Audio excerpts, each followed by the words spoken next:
BaseTradeTV. Andele, hermano. Yo, I heard your eye. A little bit early, but thank you for the 35-month resub. All right, hello and good morning, everybody. You're tuning in just in time for the Olimoleague. Now, this will be the last cast I do, and I have to note really quick, I have time budgeted this with the expectations of this cast being around 4 hours. So if it goes longer, you might see me fuck off, because as you can tell, kind of by that mess behind me, I have half my clothes laid out on the couch. I'm not done packing for Home Story Cup yet, and I leave very, very soon. Like less than 9 hours type thing, so I'm kind of freaking out a little bit. Anyways, A-List, thank you for the 47-month resub. Guys, we got some new alerts. We got some new things. I'm thinking about possibly bringing back some, as I had, for the sake of Home Story Cup, not deleted, but unlisted, things like the Wardy and the 420 emote and stuff. But people were saying I should bring that back as like a little Easter egg. I don't know if I'll do that. We'll find out. It could be a lot of fun if I'm casting with somebody at Home Story Cup and that comes on. We're like, WTF, mate. But anyways, new alerts. The big one I want to stress, though, is the new top donation sound is actually pretty dope. So I'm hoping we get one donation today so you guys can hear it. But yeah, it's the Olimoleague. It's the last cast. Now, Wardy was... Wardy has, for the last 3 weeks, promised he'd do the Olimoleague with me next week, and next week, and next week.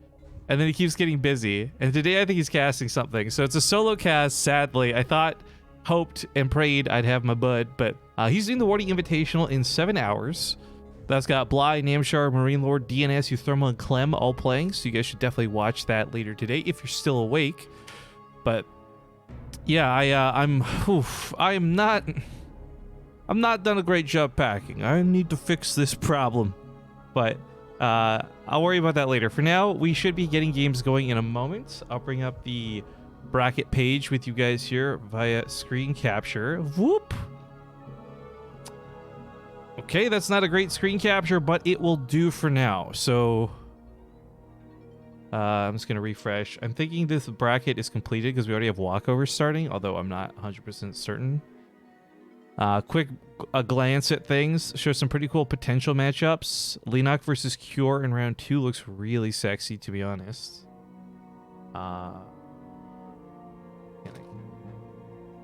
If I can cast Leenock and Cure, or if I can cast Leenock's first game against I don't know who this is, then I follow him to fight Cure, and I think that's a match I would really like to see. It should be noted, though, that this is on the balance test mod, guys, and this is not the patch. Korea hasn't received its patch yet. It'll get the patch tomorrow.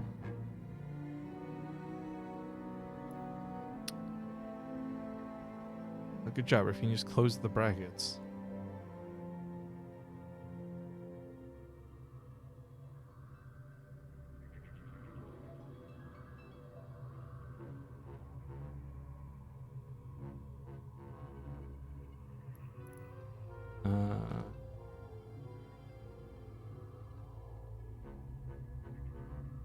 Alright, so we're having trouble finding Leenock's actual opponent due to his name.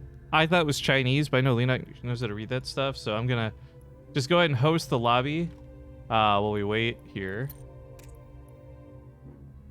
Or try to. There we go.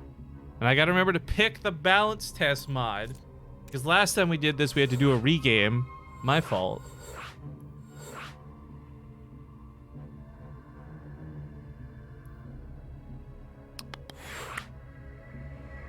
Alright, move.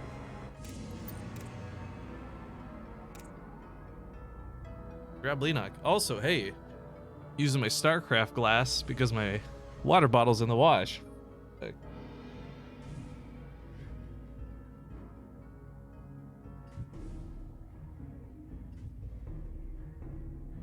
Okay, well, we're in the lobby with Leenock. So in a worst case scenario, his opponent no shows and he gets walked over. And if that happens, then we just follow him to fight Cure and don't mess around with this early man. So I'm okay waiting. Crank is casting, of course, this week. So if you want to check out some matches that already started. Wow, Crank's already got 1,500 viewers. He's casting with Ryung.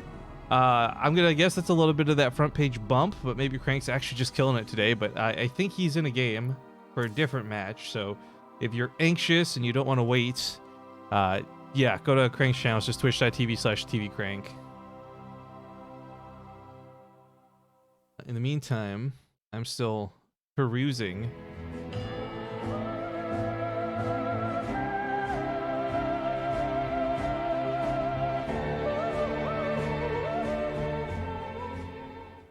Thank you very much, Nervoth, for the $2. Oh, heck up. Donation. One donation. Thank you for the $2, dude. That's the sound, by the way, of the top donation, not the regular donation sound.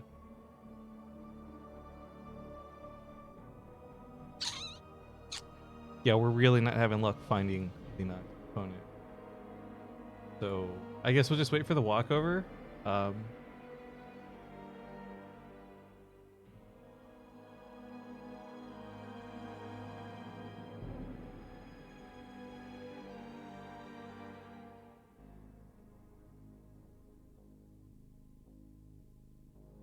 I'll ask. I'm asking the admin, Olimoleague, when we can start the walkover timer. 7 more minutes. Okay. Worst case scenario, guys, you're stuck with me for 7 minutes. Can't think of a creative name. What the fuck is that? Rifkin giving Rifkin a head massage.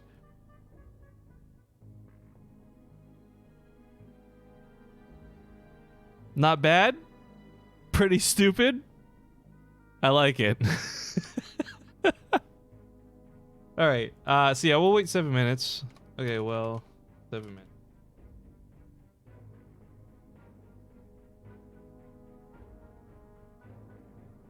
Because yeah, I definitely would love to follow Enoch to his next game.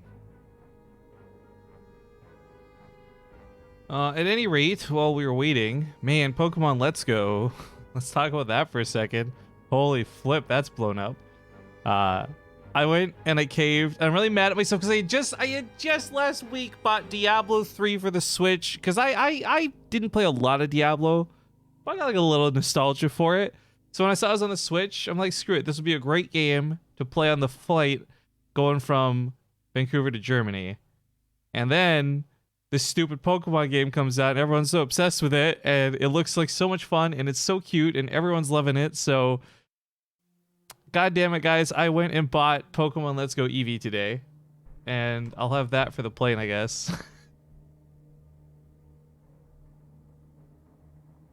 I'm actually just watching and perusing some Pokemon Go streamers at the moment because my friend Nikki was streaming it. We hosted her briefly before going live. But okay, well, we are officially in Waiting Town. I'm still trying to find Lennox's opponent if I can. But he's not showing up in the chat channel, so we are kind of, I think, just like I'm doing a lot of work for nothing right now. Good morning, Mr. D-Roy. Hello, Bacon Hero. Who wants me to bring my waifu body pillow to the Homestrike up with me? I will not be doing that. I'm sorry, dude. Dan5 Jules says, cast some Rogue games, please. We will probably see Rogue a little bit later in the brackets. He's currently waiting for an opponent in either Nice or Felrathilovec. So I'm going to say that one when it plays against Rogue. But what's cool is if we stay on this side of the bracket, Andale hermano. Oh, I got to move that over a little bit. Thank you, Boom. Thank you, Boom TSC2. I was going to say, though, if this works out perfectly, right, we have Leenock get walked over. He goes on to fight against Cure. The winner of Cure versus Leenock will most likely play against Rogue in the round of 8. So, bop, bop, bop. We'll be able to get you your dream of seeing Rogue and some just sick matches on the road to it. But there's some really good players competing today, too, other than, of course, the center part of the bracket. You got Impact, you got TY, another match I'd love to see in the round of 8. You got True, you got Stats. Like, sure, we're missing some big names like Gumiho, Sue, Innovation. I don't know where those dudes are at. They've got to be... Some of those dudes are probably leaving for Homestrike Cup soon themselves as well. But some really good games are ready for today. We are just waiting, as I said. Rifkin, his English name is Maltos. But that doesn't matter. It's not the English name. The fact is, There's a limited amount of people in the Twitch chat channel. Wait, is M Canny playing today? I see him in the channel. Is M Canny on this bracket? I don't see his name on here. Hang on. Twitch.tv. I think he's streaming, right? M Canning. Is he? Oh, he might just be on Korea. I think he's just playing on Korea. I don't think he's playing in the Olimoleague. He just happens to be in the Olimoleague channel, and I got kind of excited about it. Not gonna lie.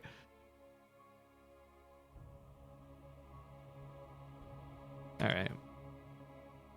Pikachu is disappointed in you, dude. Didn't you watch?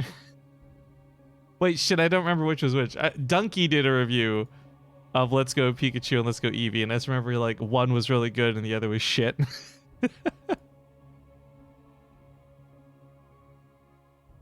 Oh, Waita from the clan Korea is easy. Okay, that's M Canning's clan. I guess he's playing down on the other side of the bracket.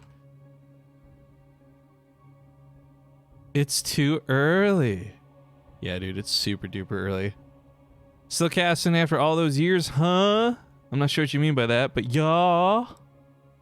Here I am, heading off to Germany, because I like StarCraft 2. Stats! Yeah, we'll see some stats, I'm sure. But yeah, so if you guys just... Here's an update on current events in StarCraft 2, not even my life or anything like that. The balance patch has gone live today, but it rolls out differently for different regions and time zones. So North America should have the new maps and the new patch, from my understanding.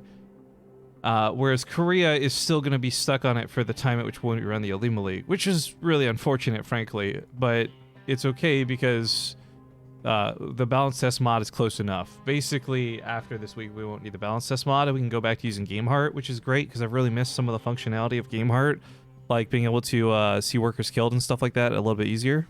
Please ignore this. Don't do this. This is a bad habit. I need a break. Oh, it feels so good, though.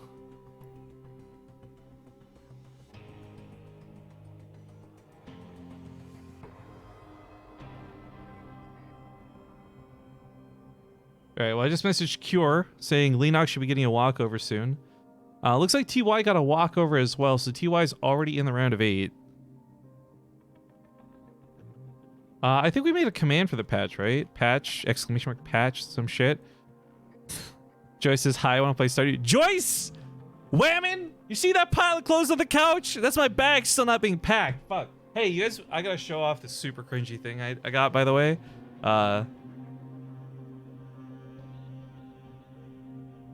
2 minutes, shoot, don't disappear. I want to show you this cringy thing I got. I played Stardew Valley with Joyce last night for like way too long. It was a lot of fun. I haven't played Stardew in a while. But yo, check this out. I got this for the plane, right, guys? I got this for the plane. I'm so stoked for this. So, you know, you're sitting there thinking... Hey, Ollie, thank you for the sub. So you're thinking like, delay is bad. Yeah, but tournament. Okay, anyways. So, you know, you're thinking like, oh, I'm gonna work out on the plane. I'm gonna work some muscles. I'm gonna stay in shape while I'm flying. Sir G-Force, thank you for the 60, or, whoa, gift and a sub. 66 subs gifted to It's Early Dudes. Anyways, no, that's not what this is, guys. It's even better. It's so I don't have to hold my fucking phone on the plane. Oh my god. I thought this would be so stupid to buy, and it probably is. But check it out. And you can bend it to customize how you want it. So I was gonna sit there in the plane like the ultimate cringe lord and fucking just watch stuff. I probably won't be sitting like this because there's no room to sit on the plane, but I'll just be chilling. All these fools will be like sitting there holding their phone, and they're gonna be trying putting it up on the thing and leaning it on like their table, and I'm just gonna be like,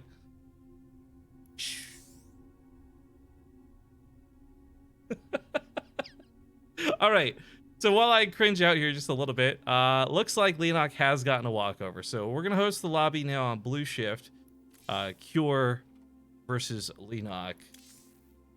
The other thing is too, this isn't even that uncomfortable. I was really worried I would get this, and this would be like super uncomfortable, but like, real talk, this is actually gonna be awesome. Anyways, we're going through with Lenok versus Cure. Yes. Post in the lobby as we speak, folks. Also, to explain the new alerts and stuff, Home Story Cup has like a Mexico theme, a Mexican theme. I don't know, but basically that's why all the alerts have been redone and the widgets down below. Anyways, let me get this cringy thing off for a sec. I feel like, you know what this is? I feel like at a certain angle, this looks like I got that breather that Darth Vader had. You know, when Luke like kills him and he's taking off his helmet and he's like, God, Luke, I was your father. That's definitely, because that's how Darth Vader sounded. He's like, Luke, I'm your father, eh? No doubt about it. Believe in the Force, Luke. Have a 2-6 and crack one with Yoda for me. Have a cold one with the boys. I'm your father, Luke. All right, say go. Let's get into Blue Shift. I'll see you guys again.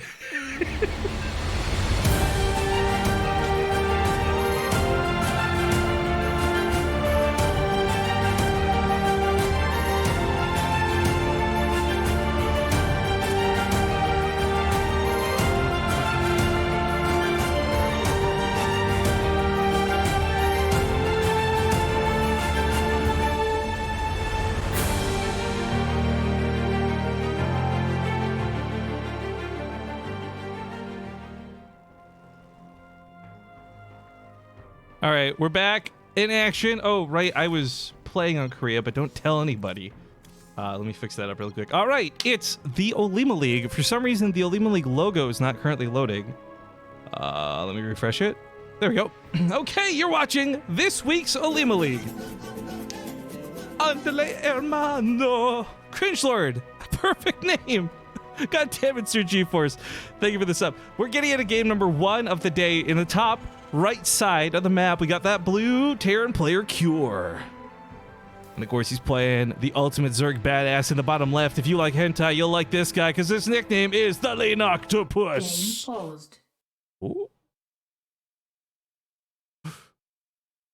What did we fuck up? Is this not on the balance test mod or something? Why is it? Why'd you pause? What's going on? I was just getting my rhythm. All right. Game resumed. Okay. Montiun! The true badass steps into the town and he's the new sheriff. Thank you for the 30 bucks, dude. You're too generous. You just gave me some bucks the other day. No message, but I'll take it. Thank you. Thank you. Anyways, as far as the Olimoleague goes, this is the balance test mod. So again, the patch is rolling out and the maps are going live on other servers, but Korea doesn't get it right away. So this mod is like 90% true to what the patch will look like. There are some slight discrepancies. I guess we'll discuss that more as we go, but just as a heads up, guys, a lot of the changes and tweaks are the exact same that we've been playing out over the last 2.5 weeks with the Olimoleague and the show matches I've been hosting here on BaseTradeTV. Zerg Troll says, we didn't watch the same Star Wars? I'm pretty sure my Darth Vader impression was like super 10 out of 10. In fact, I would even go as far as to say maybe even a 10 plus out of 10. Is that too bold? No, I think that's exactly accurate. At any rate, Matun, current stream badass, thank you very much for the 30 bucks, dude. Now for Cure, it's been a lot of proxying out of him, but that's because a lot of the games we've been casting have been versus Protoss, and the only time he's not been playing against Protoss is either TVT or not even Terran versus Zerg, just Terran versus Solar. Through luck of the draw and brackets, he just keeps bumping into Solar, who's been knocking him out in more of these tournaments than frankly he deserves. Luckily for him, I believe Solar is traveling for Home Story Cup presently, and that's why he's not playing today. So on that reason, he won't have to worry about his kind of nemesis here. And maybe if he can get past Lenok, we'll see a really good bracket for him. But it is worth noting that the winner of this best of 3 will move on to fight against Rogue in the next round. Well, most likely Rogue. Let's be honest. There's a chance Nice might be able to beat Rogue. Balance patch and all that. But most likely, we assume it's going to be Rogue in the next round. So there's a really tough road ahead for either of these players. Cure, in the meantime, gets up here with a couple Reapers. Okay. Doesn't do much. Just a little bit of scouting. I would love if he would confirm the third base or lack thereof. Well, I mean, there is a third base, but he needs to confirm whether it's there or not. If he sees 2 bases, you start getting really worried about a big fatty all-in, but nope, he sees a 3rd, and Leenock, he still might use this for an all-in, actually. I just realized he made a ton of links and he's making more. There are no drones in production, there's no Roach Warren, and what really sucks for Cure is he played for a 3rd CC. Oh no! Cure's done a lot of these greedy builds where he puts this in his main base and, you know, you can kind of hide it / get away with it. But in clear view of the Overlord, oh, not like this. Now, this is actually a good start. The Hellions get a lot more of these lings than they should have. A lot of the time, those lings will surround the Hellions, and it's pretty much like game over. Instead, what's going to happen is he'll lose the SCVs at the natural. He's managed to lift the command center. He can / should just repair the wall forever. But, oh, man, I just realized what's happening here. He's like mineral sacking the SCVs in this corner. Not intentionally, of course, but it does keep them alive instead of all of them dying. So, you know, like, it sucks. A lot of workers went down. But 3 is not too shabby to keep alive. Now with the 3rd CC finished up as part of the wall, he can fill up this gap a lot easier. Leenock may have overcommitted just a smidge, but he killed so many workers that he still comes out of this looking ahead. He's up to 36 drones of his own while this goes on, and of course starting to move towards that lair tech, skipping past the Roach Warren entirely. So as he gets to the lair, I'm curious if he's going to go right to Mutas, or if he's thinking about abusing that new Nidus Worm. No, it's going to be a Spire. So it will be Mutalisks most likely that we'll see soon. It's worth noting, though, Cure, who's a player kind of semi-notorious for playing mech from time to time, is generally a bio player, so I don't know how much of these, if these mutas will be a problem. If he's going mech, the Spire is such a sick move out of Leenock. If Cure plays bio, then it's not really that scary. But what is kind of terrifying is we don't really have a confirmed path. He has not started Stimpack on his tech lab. He hasn't built an additional 2 barracks. My concern here lies in that Cure is going to get bamboozled a little bit, but by playing standard and not rushing towards something else. But okay, Stimpack starts up as I'm talking about all this worry. Marines will be in production here soon as he starts moving the reactors over. So now we'll just focus on the harassment for the time being. The Viking clears up the path to reduce the chances this Banshee gets seen before she gets across the field. So while Leenock's looking left and Cure's hitting right, that Banshee might be able to pick up quite a few kills in the main. Because I do believe Leenock... Well, he's got a Spore Crawler or 2 down, but most of the Queens are out here trying to deal with the Hellions.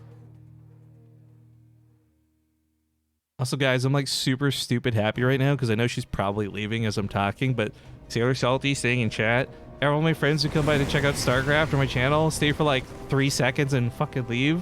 The fact that she's been here for like 3 minutes is like a world record, so thank you, Joyce.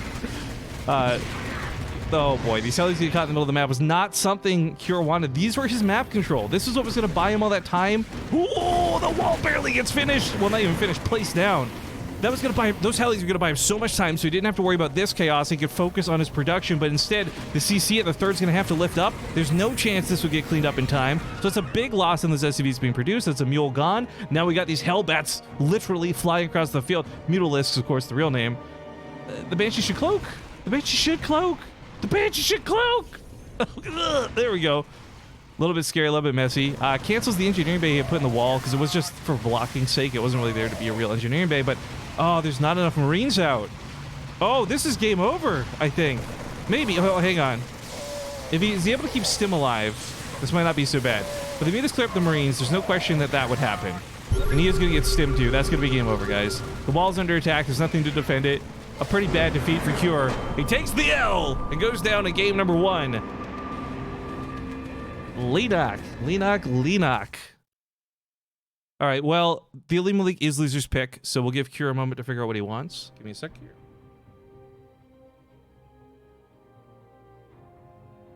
Oh, I really got to get more water.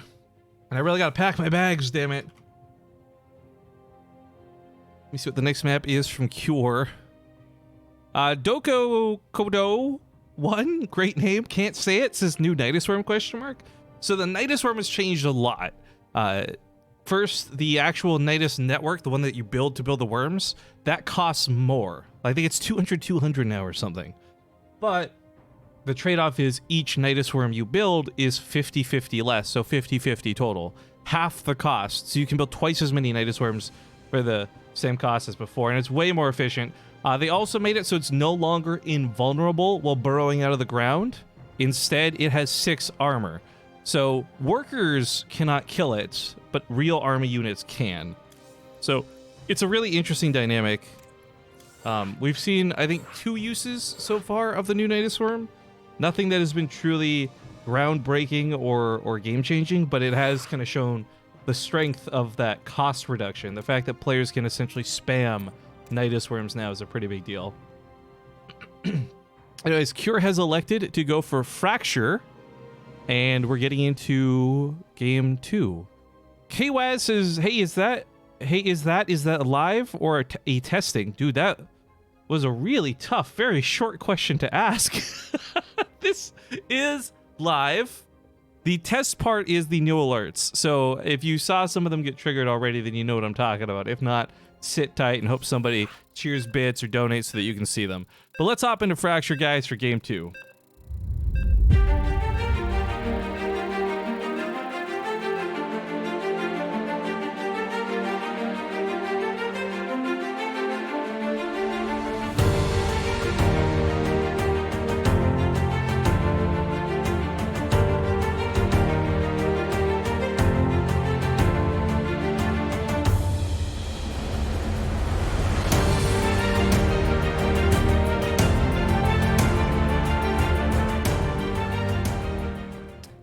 Aviv Shaviv says, so meanwhile, how is the new patch?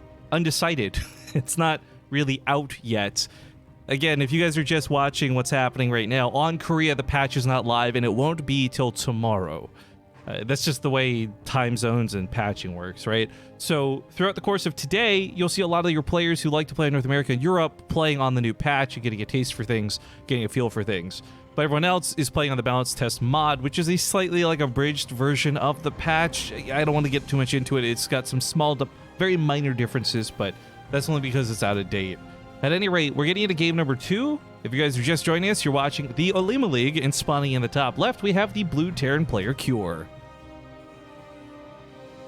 In the bottom right, up 1-0, it's his opponent, the yellow Zerg Leenock. Arrow23 says, oh, BaseTradeTV, are you joining Take TV for Home Story Cup? Yes, if you haven't heard the news, I'll be flying out to Germany later today. It's like a 15-hour journey. I'm so looking forward to that. I'll be flying out later today, though, and I'll be heading out to Home Story Cup. Now, it should be noted, I will probably not get any airtime on the main stream. Feels bad, man. But that's because I'll be running the B stream. So the secondary stream, instead of being like Take TV B or Take TV Black or whatever they conventionally do, it's going to be just through BaseTradeTV. So this channel you're watching on right now will be live with Home Story Cup coverage and a lot of really freaking good games. It's going to be, of course, all of Home Story Cup's sponsors, like eBay and stuff, and we'll be promoting those as the shows go on. But the core of it is, guys, it's going to be so much fun going to Home Story Cup, getting to see all the players again so soon after BlizzCon, and more notably, getting to actually cast the first big tournament of the year after this patch has gone live. So that'll be a lot of fun. I'm looking forward to it. I know a lot of people have been asking me, too, about who's casting with me. I don't know. So it'll kind of be like a typical Home Story Cup in that regard, where pretty much anyone who's like willing and available to cast can come cast in the B stream. With the difference is I'm more of like the on-stream director rather than like 24/7 caster. I'm hoping with some other friends who are going to be there, like Loco and Zombie Grub and some others, Wardy to name a few, we might get some screen time from them, but I'm not banking on any of that. We're kind of going YOLO and saying, Take TV, Dennis Galen, you tell me what to do, and I'm going to do it. Because I'm just excited to be at Home Story Cup, guys. Plus, the story I've been telling everybody on stream the last couple weeks is when I was at Home Story Cup last time 3 years ago, which is crazy, 3 years ago, right? It was still in Dennis's old apartment. It wasn't in the new studio. I had got to see the building. It was like kind of run down and shitty, but they're like, we bought this building for cheap and we're going to spruce it up and make it into the big new studio. Now, I've seen the studio on stream and stuff since then, but it's going to be really cool seeing what it's turned into because I know what it was when they were building it, right? I'm pretty excited for that. Anyways, that's neither here nor there. We're watching the Olimoleague, and of course, Cure will not likely be making a lot of the mistakes he did last game. Please note, he's built his third CC again, and that's fine, but he's done it in the main base rather than exposed and out in the world.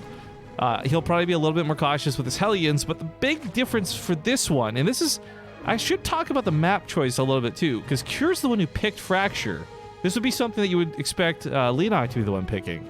But anyways, it's a shorter map, shorter rush distance. As you can see, the Lings are already at here. So my thoughts for Cure might play something a little slower. He might get away with mech. Maybe he wanted to all in with a proxy, but so far, none of the above. Just pretty much exactly what he did last game, but done a lot better. In fact, he keeps those Hellions alive. That was nice. 1 Reaper dies. 18 Lings go down. That's a great trade for Cure. Montayun wants to know if the patch is out for NA yet. I believe it'll be out later today, so it's still too early for the patch. But like I said, from what I understand, it should be out later today on North America and on Europe. So I guess I'm trying to do that Q&A thing I like to do when I'm casting, but of course it's coming with a 2-minute stream delay because it's the tournament rules. So yeah, it is what it is.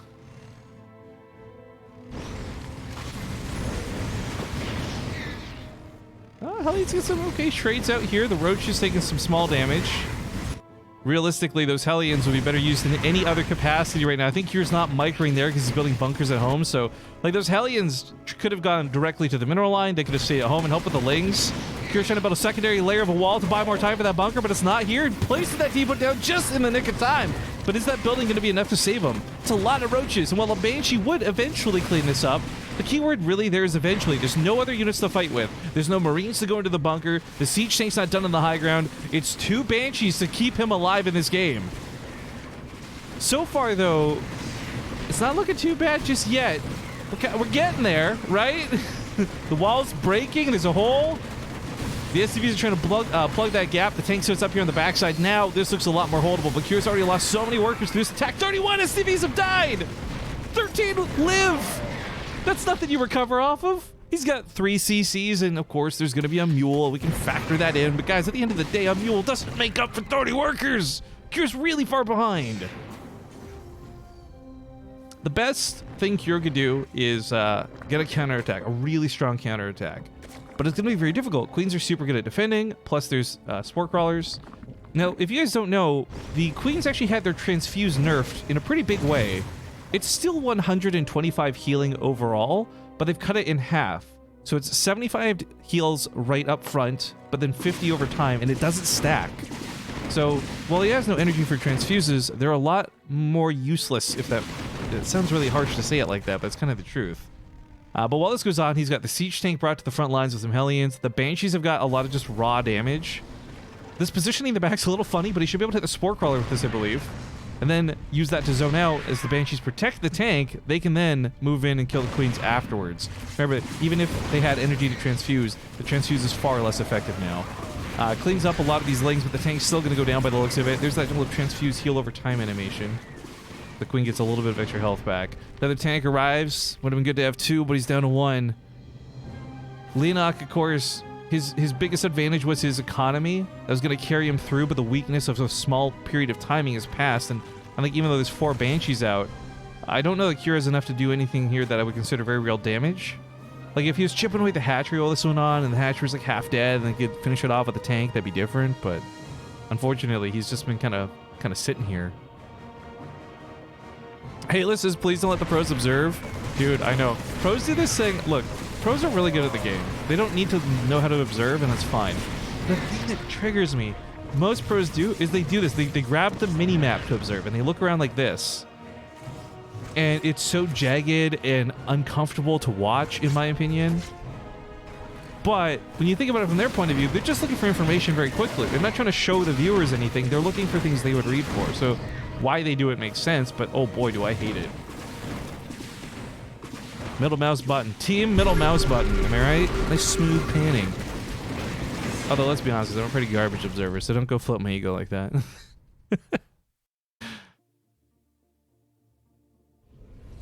They bought the whole building? Oh, I don't know if it's the whole building or if it's the bottom floor or what the deal is. Like, he just showed me the building back when I was in Home Story Cup 3 years ago. There should be something telling the viewers there's a 2-minute delay so people will know that you can't answer ASAP. Yeah, the thing is, though, right, and this sounds so shitty, but I think we all know it to be true. People are just generally dumb. I could have big text floating in the middle of the screen that says stream on a 2-minute delay. And you know what the question is when someone joins the channel? It's gonna be, is this live? Or like, what's the delay? Like, it's sad to say, but it's just, I've done this for so long at this point. This is how it goes. This is how it plays out. So, unfortunately, I think we just have to work under the assumption people understand that it's a 2-minute delay, even though it sucks. Because I work really hard in a lot of our tournaments to make sure we're playing with players we trust and we know won't cheat, so we can go and work with no stream delay a lot of the time. But the Olimoleague has a lot of people because it's an open sign-up tournament. There's a lot of people you don't know, a lot of people you can't necessarily trust. So it makes sense that they enforce a 2-minute stream delay because you really don't want something when there's money involved to even give people the temptation, the option to cheat. Because you're not going to do anything. Streaming off of a 2-minute delay at most tells you if someone took like a ninja base or something. A very weird defensive setup here behind the mineral lines. He should have enough units to defend this, but it's going to cost him some more workers. I gotta give Cure some credit, right? Cure's not done a lot, and I thought Cure was so dead in this game. But his small pressure, his Banshee's continued harassment over here, he's managed to bring this back to a point where while he hasn't killed a lot of Leenock's workers, he stalled out Leenock in a lot of ways and was able to get his own worker count up. Now sitting here with a decent economy at 61 SCVs, he's across 3 full bases, he's going to have mules to supplement this, and it's taken a long time for Cure's production to get underway. But at great costs to his to his research, right? Like, Leenock's done 1-1, Cure hasn't even started it. And a big part of that's because he's had to spend every mineral, every gas on things like tanks, Banshees, medevacs, Marines. So, excuse me, I didn't say it started it, I mean, it's just finishing it now. Sorry guys, it's early, it's 3:30 a.m. I'm a little out of it. But the point is, Cure's upgrades were behind. Leenock now, I guess, has breached that gap. Or excuse me, Cure has breached that gap, was not clustering all over the place. Trying to retwitch that was a mistake. And they're both on their way now to 2-2. So like a lot of the disadvantage, the highlight point, forget how I'm stumbling through my words right now. The highlight point of this is Cure is behind, we all know it. He's still not in a great spot, but he's done a great job catching back up from being in such a tough situation. So credit where it's due. The Banshee's also still on. This girl's on 37 kills. This one's on 11. Some of the others that died had been on 15. I clicked them before they went down, right? So, I mean, Cure, he's gotten a lot of value out of this, killing mostly Zerglings, of course, but sadly not that many workers and almost no queens. Nervoth says, I'm sorry, it's my first time here. Is this live? All right, here's the thing, guys. This is not live, but you can bring it live. You can save it by donating and cheering bits and subscribing. 1 bit equals 1 second we get caught up to real time until we have no stream delay, okay? Is that believable? Is there anyone out there that believes that? If you do, please stick around because I feel like I can make a lot of money off of you. Which player is Nod and which player is GDI? You know what? I know you're asking that in a bit of a trolly fashion, but obviously Leenock is GDI. He's yellow. Hello? Cure would not be Nod, though, because he's not red, and he's also not bald. So the best I would say is Cure has 4 letters in it, and so does Kane. So Cure would be Team Nod. The Hand of Nod. God, that brings me back, though. Yo, guys, where's the Tiberium harvesters? Where's my Tiberium at? The Marines actually find a great position here behind the mineral lines. This is a lot of longevity. Medevac goes down, Marines die, but it's a pretty good trade for Cure. Not killing a lot of workers, but killing a lot of that army for Leenock. Of course, Leenock still has 104 supply, so he's not sweating it yet, but this was still a pretty nice attack. Little things like this are really building up for Cure, as it's all these small contributions over time that are getting him this game. He's gonna get the spawning pool snipe in the main. That's huge. Leenock not gonna have that cannon fodder. He quickly pumps out 40 lings, realizing he was gonna lose the ability to make them over the next 2 minutes as he starts a brand new spawning pool. Oh man, I say 2 minutes, 40 seconds, whatever. Same difference in my books. Either way, Broodlords are out, which was really unexpected. I think Cure was a bit surprised to see this rushed out, but with so many Marines and so little ground force to support this, these Broodlords are not that scary. They are still going to eventually push this back, of course, and tanks are doing a little bit more friendly fire than I think Cure would like, but while this fight on the top kind of goes in a somewhat even manner, Leenock loses a whole base down here to the bottom. So Cure, okay, a little bamboozled here, a little surprised, trades out a lot of his tanks, doesn't really get the Broodlords, but kills a lot of the Roaches, a lot of the Ravagers, and frankly, I think most of the Lings are dead at this point. In fact, yeah, there's no Lings in play, so there's nothing quick to run back and defend another hatchery, which, by the way, should probably go down. 14, 17 Roaches are coming out, but this was Leenock's, his greatest weakness was his army. It's just so slow. It's so powerful, but it's so slow. Even the Corruptors can't really catch these medevacs when they boost like that. Now, the drops are probably going to cease, but while this went on, the Broodlords didn't come home. They went across the map, and they're not protected. These 2 Vikings, these Marines should be able to kill all the... Oh, my God. Big mistakes out of Leenock. He's trying to defend too much. He's spreading himself too thin. Another hatchery dies here on the top right side of the map. I'm losing my breath here because I'm just honestly surprised, exacerbated. This is crazy. To move those Broodlords out there like that was so dangerous, and I don't think it was ever going to be worthwhile, because what are they going to do? Kill a command center? No, it's going to lift up, right? So a crazy move out of Olimoleague, but he does finally get the support in the front line. However, there's so many Vikings here, he can two-shot down a lot of these Broodlords. All he's got to do is get past the Corruptors first. Easier said than done, but with a complete wall of Marines to fall back to, I think Cure might actually salvage this. The attacks on the other side of the map, by the way, have been continuous, so no breathing room for Olimoleague as he continues to lose base and economy. He's got a little bit of a bank to work with, though, so he's not exactly in trouble yet, but this is taking him a very long time to get anything done on the other side of the map. But those Corruptors, by the way, not being reinforced, not being healed up, so as soon as these Vikings crack the code, so to speak, oh, those are some good corrosive biles hitting the Vikings. But as soon as they, and if they break the Corruptor line, and all these Broodlords are dead, no problem. And that's where things get troublesome here for Olimoleague. However, it's worth noting, he's killed a lot of Marines in the process of pushing across the map like this. Most of the tanks are gone. Nice micro, by the way, with that parasitic bomb. Be better if you landed it, but whatever. Corruptors are gone, now the Broodlords will fall, and the question is, can Cure take on Ravagers? And the answer to this question should be an obvious yes. Marines are very good against Ravagers in particular. The Vikings, though, ooh, that's a burning command center. It's not a lot of SCVs. Once he breaks this army, he could counter push, but at the same time, I'm fearful they might take too much damage defending. As you can see here, that tank's helping out a lot, though. Marines just kind of catching the units on the way in. The Vikings, they're very low. He wants to land them, but I think he's really worried about doing it for fear of follow-up Broodlords. But he needs the damage. He just needs to hold the line. More importantly, he needs to freaking repair this command center. That thing's burning. The beauty of the Vikings being on the ground is at least the Corruptors can't snipe them in the sky, but they're not so good against roaches. Remember, the bonus damage is versus mechanical, not versus armored. Oh, there's those Tiberium Harvesters. But there's just, the problem is there's no money. He can't build Marines right now. This is crazy. Cure's economy, he's done. I thought he was going to bring this back. I thought he was going to clutch, but Olimoleague is looking to take the 2-0. GG. Oh my goodness, ladies and gentlemen, Olimoleague moves on in the brackets, and he's going to go fight off against Cure. Or, no, excuse me, Rogue. He just defeated Cure. I'm reading what's on the screen in front of me, not what's on the brackets. So if you guys haven't seen the brackets, by the way, let me bring those bad boys back up. We quickly refresh. Yeah. So well, I keep saying Rogue. Nice might beat Rogue. I honestly don't know. That's a possibility. Not for sure, but a possibility. So we may see Olimoleague versus Rogue in a ZVZ. We might have TY versus Impact or Creator. I would like to quickly note that I will follow whichever one of these two games becomes available first. I'm not picking favorites here. It's just for the sake of time. So I'm going to play our first commercial break of the day. I hope you guys will sit tight. I'm going to go also fold some more of my laundry for packing because I haven't done that. I'm a delinquent. Thank you guys for watching. Be back soon.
Oh shit, here we go. Uh-oh. Ladies and gentlemen, 3, 2,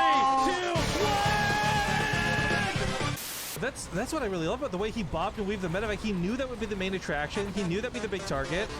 So it kind of like forced the stalkers to stay in range of the cyclones. Oh my god. Save the cyclone! Okay, he's gonna lose maybe one more marine there. The cyclone is finally here to save the day. Nice micro. Keeps those stalkers alive. Oh! Oh, so sick! Oh, that was so sick! It's literally energy, though. Energy on the oracles, energy on the shield battery. Where's stats is 1 probe? That's what I want to know. Wait. Oh Wait. my god.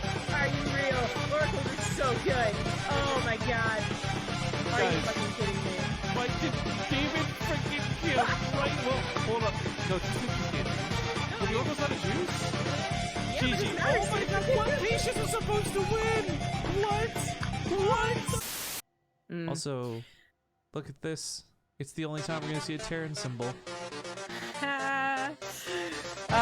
You get a point. Oh! Brilliant, actually. It's pretty much, yeah, I think it should have been obvious, I think.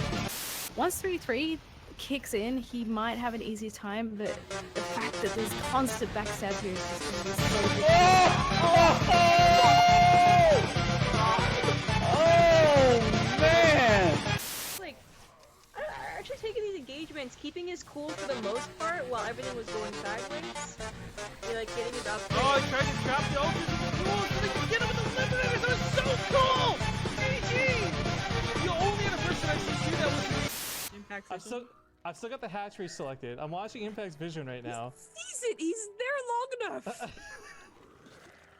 How does he not see it? Oh my god, guys, it's going down. What? Wait, is that you or is that him? No, I moved back. That's me. I moved back. Damn Sorry. it. No, it's gonna die. It's gonna die. It's 30. seriously gonna die. The 20. drone sub 10 minutes and it killed it. Oh my god, it is going down! No! What else?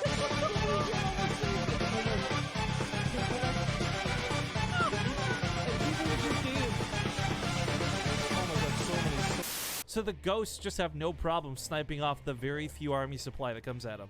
But when there's 80 Zerglings behind these ultras, I'm watching these banelings. Oh, come on. Come on! Oh my god! Booyah! The Marines are in a spot where they could intersect this. That might be kind of what he's looking for, too. He's looking for something, at least. He's gonna see the warp prism with the Marine barely? Oh no, maybe he missed it entirely. He's not coming back. Oh no, he's reacting. He's got Marines in the main. Okay. So he's just gonna go push for the rest. Problem with this warp prism now. Oh! The disruptors, it's just an explosive bomb! Takes out the turret, 5 ATV. He does start breaking stats. I said stats was going to win this game, but maybe I spoke too soon. He's down to 45 army supply. He's not winning the front line. Big stage strap though. The entire army is frozen out of the game. All right, guys, welcome back. So a little bit of an update here while this has been Limbo Town. Zest advanced on to the round of 8, 2-0 over Fantasy, so kudos to him. Terran, Protoss, Zerg, perfect balance. Thanos would be proud. However, we are stuck waiting for literally any of these guys to get an opponent. So Zest versus Stats, Ledoc versus Rogue, TY versus, I'm gonna say Impact. Either way, we are just waiting for a game, and if you want to see these brackets yourself firsthand, just type ! brackets there in the chat, and you'll see that link pop up all nice like. But in the meantime, got a little bit, I folded 3 whole shirts. I'm so proud of me. I'm so paranoid about, I'm gonna go to Germany and forget something. And what sucks is, like, when I'm in America, sure, it's not Canada, but the stores are mostly the same, so I know where to go. Like, if I forget a t-shirt, right, I just go to Walmart or something. But in Germany, I'm not sure how that will work, which kind of sucks. So I'm a little worried about forgetting something or leaving something crucial behind, but hopefully I won't. Fingers are crossed. I got everything charging too. I got both my phones, I got my charger, I got my little, like, Europe outlet adapter thing. Like, I'm hoping I'll be all good to go. I even went to the bank yesterday. I did like a foreign currency exchange. Oh my god, the exchange rate is so bad, by the way. It's like 0.67 or something. So, like, I think I went it was 600 Canadian in cash, and I got like 387 euro or something. Feels so bad, man. Anyways, cool story, I know. Looks like Zest has an opponent in Stats, so I'm just gonna quickly ask chat, guys, Zest versus Stats or wait for TY or something? Go pick. If enough people want me to hop into Zest and Stats, I'll just hop into Zest and Stats. I really don't mind. Realistically, all these games are going to be fun for me to watch. I'm going to enjoy them all, so just trying to find out what you guys want to see. Excuse me. Oh, water tastes so good. So fucking good. Tastes so good. It says a little porny when I do that. I'm going to stop right now. A couple people saying Stats, a couple people saying Zest and Stats, TY, I'm sorry, n'oubliez pas votre serviette. I don't know if I said anything that I said remotely close. But okay, let's do Zest and Stats. Yes.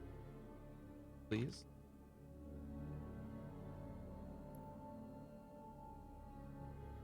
All right, chat. So I believe, by the way, Crank is going to be casting Creator versus TY. So if you want to see a TVP, you can check it out over there. In the meantime, I'm going to try and host this lobby. It's Lost and Found. I could have done that this whole time we were waiting. I should have done this whole time we were waiting. Hey, Akuma, what's up, man? Good morning. You East Coast guy. What if you can be awake for Germany? Homie, like 90% of my time zone is irrelevant to my working hours. I should be fine for Germany, I think. I mean, so much of when I cast is like I don't have a 24-hour day. I have a sleep 7 hours before I cast kind of a day. So I'm hoping as long as I get like okay sleep in Germany, I shouldn't have any problems whatsoever. Anyone else for Zest Stats before we start? All right, Zest versus Stats is here. UI versus Creator on Crank's channel. The Rifkin just suggested Germany doesn't have shops. Yep, that's exactly what I did. Germany has no shops. The entire country. They lost them all in World War II.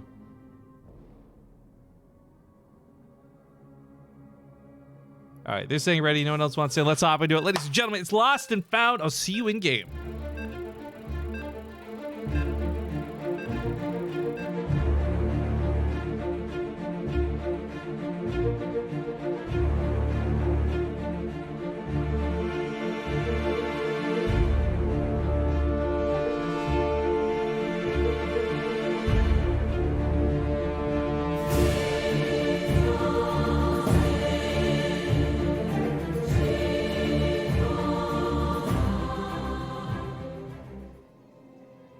All right, welcome back, StarCraft fans. We got another best of 3 starting up in front of you. Keep in mind, if you do want to watch TY versus Creator, that is going down on Crank's channel here on Twitch. It's live. You can go check that out. But if you're just like everybody else watching this on YouTube a little bit later, hey guys, how you doing? Thanks for watching. We're spawning here in the bottom left. It's the blue Protoss stats. Rocking that sweet, sweet team Splice. I kind of like Splice, guys. What can I say? Top right, going to be his opponent, the pink Protoss, Zest. And, ooh, this is a tough one. Zest and Stats both have particularly good PvP. In this best of 3, I'm going to lean towards Stats. I think everything else tells me it should be Zest, but I'm feeling really good about Stats today for some reason. So let's see how this plays out. Big love for Stats anyways, regardless, win or lose. Good luck, have fun to both players. But in the balance test mod, and of course the upcoming patch for StarCraft 2, not a lot has changed in the Protoss early game, and this is a point you've heard me emphasize in a lot of the casts over the last few weeks. I think the one really big highlight is that the recall mechanic was changed on the Nexus. If you guys aren't aware, it went from mass recall now to strategic recall. It costs 50 energy. It's on a 1.5 minute cooldown, so it's a little bit shorter and a little bit cheaper. But more notably, it is grabbing significantly less units. So you cannot grab a huge mob of units anymore. It only grabs a small amount of them. So we've been seeing interesting uses of that recall mechanic. I don't think we will here, but that's really the only early game change to point out. There's a bit of a proxy going down though, and it's a really big deal that Zest scouted with his probe, by the way, because there's some there's some easy tells in PvP where you don't have to be a pro player to know. One of those tells is the way the pylons work. Whether it's PvP, PvZ, PvT, the point is this is when Stats would need a third pylon to not be supply blocked. And Zest running around with his probe has seen that it's still only 2 pylons. So he immediately knows there's a proxy or there's something no good going on in this game. Might not know what it is. We do. It's a Stargate, but Zest should be prepared for this now, hopefully. Akuma says, BaseTradeTV, if you need a little extra spending money over there, let us know. Okay, so this is where it would be the typical streamer thing to hop on and be like, oh, no, guys, it's okay. Donations are always appreciated, never needed. But actually, I do. So if you guys have got a couple of bucks laying on your PayPal, God knows I'd appreciate it. Or cheers some bits, whatever floats your fancy. Sub to the channel. Like I said, some last-second cost-related things came up. I do want to emphasize I am okay. Like I'm spending, I've got the money in my bank account. It sucks that like some of these last-second costs came up. I can't really go into what they are, and it's fine. I can eat the costs if I have to. But if you guys are willing, it certainly helps me out a lot. So, anyways, thank you for the $3. And what was that? A specific amount? 43 cents. Thank you for the 3.43. Also, if you guys missed out earlier, we have a new top donation sound that currently belongs to Monty Un at $30. I don't expect anyone to be baited into beating it by me saying this, but just saying it's there because new alerts. Hype! Now, the second Oracle is going to come out. As you guys just witnessed, though, the shield battery was a really good defense. Zest might not have wanted to spend this otherwise, but he knew there was a proxy coming down, so it's really intelligent for him to invest into this. I wanted to put a pylon down too to scout what was going on. Unfortunately, that was denied. However, Stats had to use a lot of energy to kill even just that probe. So when he comes up here with these oracles, the pass by can only get like maybe 3 or 4 at most. And even then, he's deflected by the stalkers. So Stat is forced out of the base. He's also building his own countermeasures. Okay, so this is... both these guys are ready to go like one base versus one base for a bit of time here. A lot of shield batteries can hold that ramp for a very long time. The oracles, of course, have their mobility, but ooh, they've also been scouted here by the observer. He also can note that the oracles have very low energy right now, so it's going to be really tough to actually get any kind of fight going. But oh, nice force field out of Zest. Stats as Adepts get caught in an awkward spot. This is not going to kill the Adepts necessarily as they try to transfer out, but it burns a full shield battery worth of energy. Zest just completely removed half of the defensive structures from Stats with little to no commitment by a really, really nice force field. While this goes on, Stats can't do much, but he can police the natural base. So he knows that while he's stuck on one base, his opponent is not getting to 2, so he will get ahead a little bit if given the opportunity. Zest, that is. But this is the important thing about the oracles. He's not been given that opportunity. The Immortal on the other side of the map is going to help a ton here too, as the stalkers can start breaking through if there wasn't just the Immortal to push them back. There's that Nexus going down, so the clock now sticks for Stats. He's either got to go with a very committed all-in or clear out his natural, because if he gets soft contained for the next 3 minutes and is unable to expand, whoa, Zest will get really far ahead, and he barely doesn't kill that Oracle. So super annoying. We got someone in chat asking about the patch. Guys, the patch is supposed to go live today for all regions. It's going to roll out over the next day or so, but it's not live on Korea. So this is still the balance test mod. It is essentially the patch with a few very minor changes. But yeah, this is the balance test mod.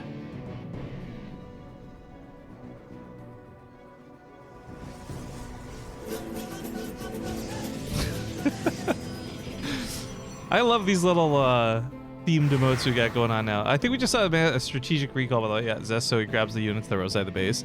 Monstro 14. I have to relearn what the sounds are. This is the problem with the new alerts, because I don't know what sound is connected to which. So, Monstro, thank you for the 14 months. Or excuse me, whoa, got that backwards. Monstro 14, thank you for the 12 months. Bleh. Rifkin, a year ago you gifted me this subscription when I was watching a rerun. Some of my favorite StarCraft 2 content online. Dude, that's awesome. Yeah, if you guys don't know, I hang out during some of the reruns, not all of the reruns. Because sometimes I like to gift subs and just thank people for watching the reruns. It's nice seeing you guys there from time to time, so. That's cool, Monstro. I'm glad to see that my apparent investment in you has paid off, but more notably that you've been enjoying the content, so thanks, dude. Now those Immortals look super badass, but they are pushed out of the base here, so Zest has got a pretty solid defense. You know, Stats has not really been able to crack this egg, but at the same time, he's held on really well. I think we've seen too many of these PvP matches, usually in Europe more than other regions, but it ends up just being that all-in counterattack is too much to handle after that first initial backfire of whatever this contain you want to call was with the Oracles. Hallucinating Phoenix tries to push this in. Not quite going to be able to do that. Zest ends up hitting... Ooh, losing the Warp Prism on the other side of the field. But he knows where this Warp Prism is at the very least. So, unfortunately, while he's got no way to really remove it, he can keep tabs on it. Andele, andele, hermano. Thank you very much, Sharkbait. Ooh-ha-ha. Speaking of an ooh-ha-ha moment, that was a really nice catch here for Zest. I don't think he lost anything. Did he lose I think he lost maybe a sock for that. I wasn't really paying attention. Let's look at that alert. But a nice recall out of Stats, grabs the Immortal, so one gets out of there alive, but still sucks that he lost the other. As he goes in for the attack, his army's a little bit split. It's kind of awkward in this regard. We had some really good force fields out of Zest, so Stats has to make sure he does not get split up too much. But that's where the Oracle's coming in. The sentries target fire down the sentries. They want to get rid of any chance for more of those force fields or the Guardian Shields to be helping him in this fight. Stats, however, is not using his own sentry energy, so no force fields coming out of him, nor Guardian Shields. I'm really curious about this choice. Although, wait, one of those force fields may have been his. That sentry's low in energy. God, I missed the Game Heart mod. We're like... You guys remember when it would color the force fields and stuff? That was good times. Stats is at half the worker count. A lot of this isn't because a lot of workers died. A lot of this is because it just took him a long time to get his natural base up and running. Now that it's finally up, he's transferring some probes over, but at the end of the day, Zest just has better economy. However, the funny thing is, more probes doesn't mean more money in this case because Zest is kind of maxed out on his 2 bases. However, if he can break this attack and go to a third, or just counterattack, he could end up doing really well in this game. The Adepts have Resonating Glaives for Stats, but not for Zest. He's got a couple of Stalkers on that backside. The Adepts are doing really well here on the right side, but those force fields are about to run up on the top, and there's only one Immortal here from Stats. I don't know if it's enough to break these Stalkers. Oh, he's pulling the probes into it. The Immortals, they're not really doing much to each other, funny enough, but he does kill the Warp Prism. Now it's Adepts versus not much, frankly, and Stats is starting to snowball. 10 army supply from Zest is not enough. He's going to tap out. GG. Ooh, Stats takes game number 1. Makes me feel confident in my faith in him. Nanoflower says, wait, Rifkin picked out which sound is connected to which event and he doesn't know what's connected? Well, I mean, I know which is which, but I have to memorize it, right? Like, this is the first time we're using these alerts live. We've had, like, fucking 8 subs this stream. That's not enough for me to remember which sound is which. Don't you shame me for this. I've got a terrible memory as is. All right, I'm trying to figure out what the next map is from Zest. He wants Blue Shift. Let me just double check that that's in the map pool. It is, okay. If you guys don't know, the Olimoleague, it takes 5 of the 7 maps. So sometimes players will habitually pick a map that's not available, and it results in a regame, which kind of sucks.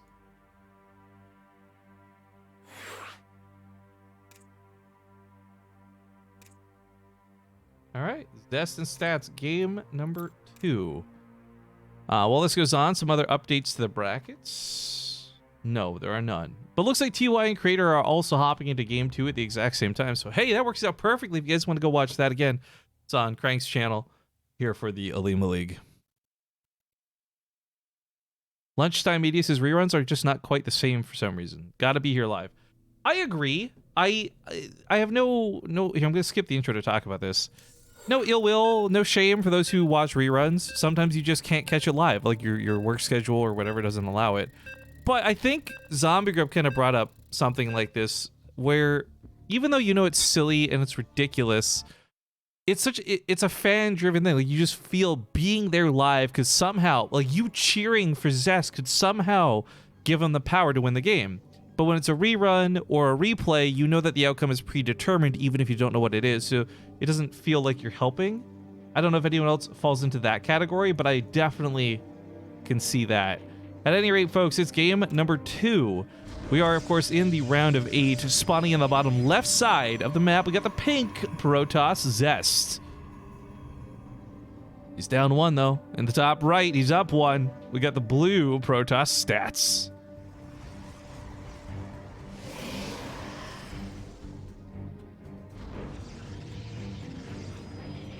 Okay, well, looking at the bracket, the winner of this will play the winner of Creator versus TY in the semifinals. If you guys are unfamiliar with the format of the Olimoleague, we do cast both semifinals and the grand finals all in one shabam. So we have minimum 2 best of 3s and a best of 5 still to go. We might have an extra game after that, depending on the round of 8. Excuse me. Oh, hiccup. Ah! That hurt. Okay, sorry, I swallowed my breath. I think I'm good. What was I saying? I don't recall. All right, well, Stats is up 1-0, and I think he did some fantastic play, but watching that stream delay, a lot of you guys are reacting like, WTF, how did he do that? And you have to look at it like this. I think that if Stats went in with that same attack, and he didn't have Resonating Glaives, I don't think that would have worked out as well for him. The key thing for Stats that whole fight was none of Zest's units were dealing bonus damage to him. He had an army of Stalkers and Immortals, anticipating Stalkers and Immortals, and unfortunately, they just don't fare well against these units that attack much quicker. Part of this, too, was really good force fields, but it is what it is. I think the force field micro in PvP can sometimes be questionable because it's hard to tell whose is whose, so I don't want to get too judgy. But I think it was, at the core, you've just got a lot of really fast attacking units versus a lot of medium attacking units. It kind of makes sense that the fast attacking units would win. Not to mention the ability to transfer through and catch up. So I think at the end of the day, it's not super crazy that Stats won, but it was such a blitz move, I can totally see where you guys are coming from. Because Zest had so much control of that game for so long. PvP also has this like really, really nasty element of its expansions that play a strange factor that just doesn't seem to be as imperative in other matchups. Like in ZVZ, yeah, you want to make sure you're not a hatchery behind it. In TVT, you don't want to be a whole CC behind. But you can be, is the thing. In Protoss versus Protoss, you cannot be down a Nexus. If you're a whole Nexus behind your opponent, you are super far behind in that game. Nervaz says donation progress isn't updating, it's still at 0. I'll have to look into that, dude. I don't know what's causing that. I gotta be honest, guys, today's kind of a YOLO run. Like, I really like the Olimoleague and I love hanging out with all of you, but my brain is totally focused on trying to get to Germany in one piece, on focusing on packing. So, like, if there's technical problems today, as long as it's not impacting me actually broadcasting the stream out to you, then I'm not too fussed with it, to be honest. If the donation tracker is broken, so be it.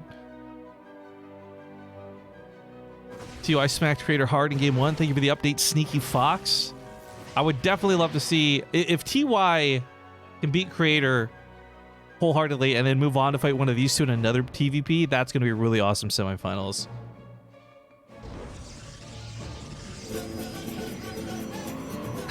I love these alerts. Simfaster9999, thank you very much for the resub. Coming in 3 months. He says, I need cheese. Well, I just talked about the TY series. TY's likely doing proxies, and we'll probably see some cheese if it ends up being another TVP later on.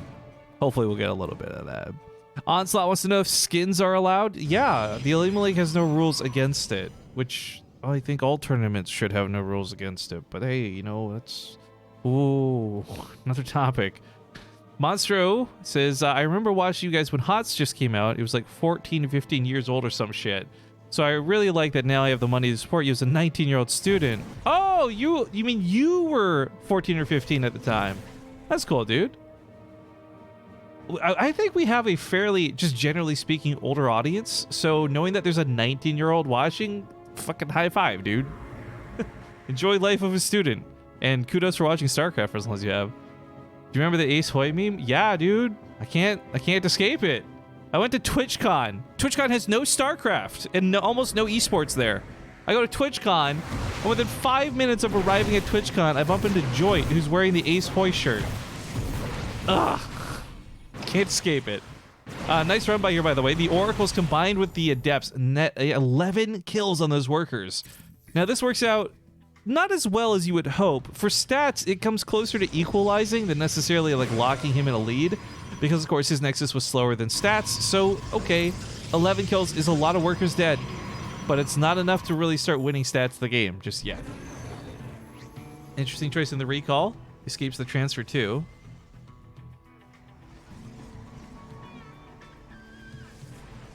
Stats doesn't actually lose anything here, which works out.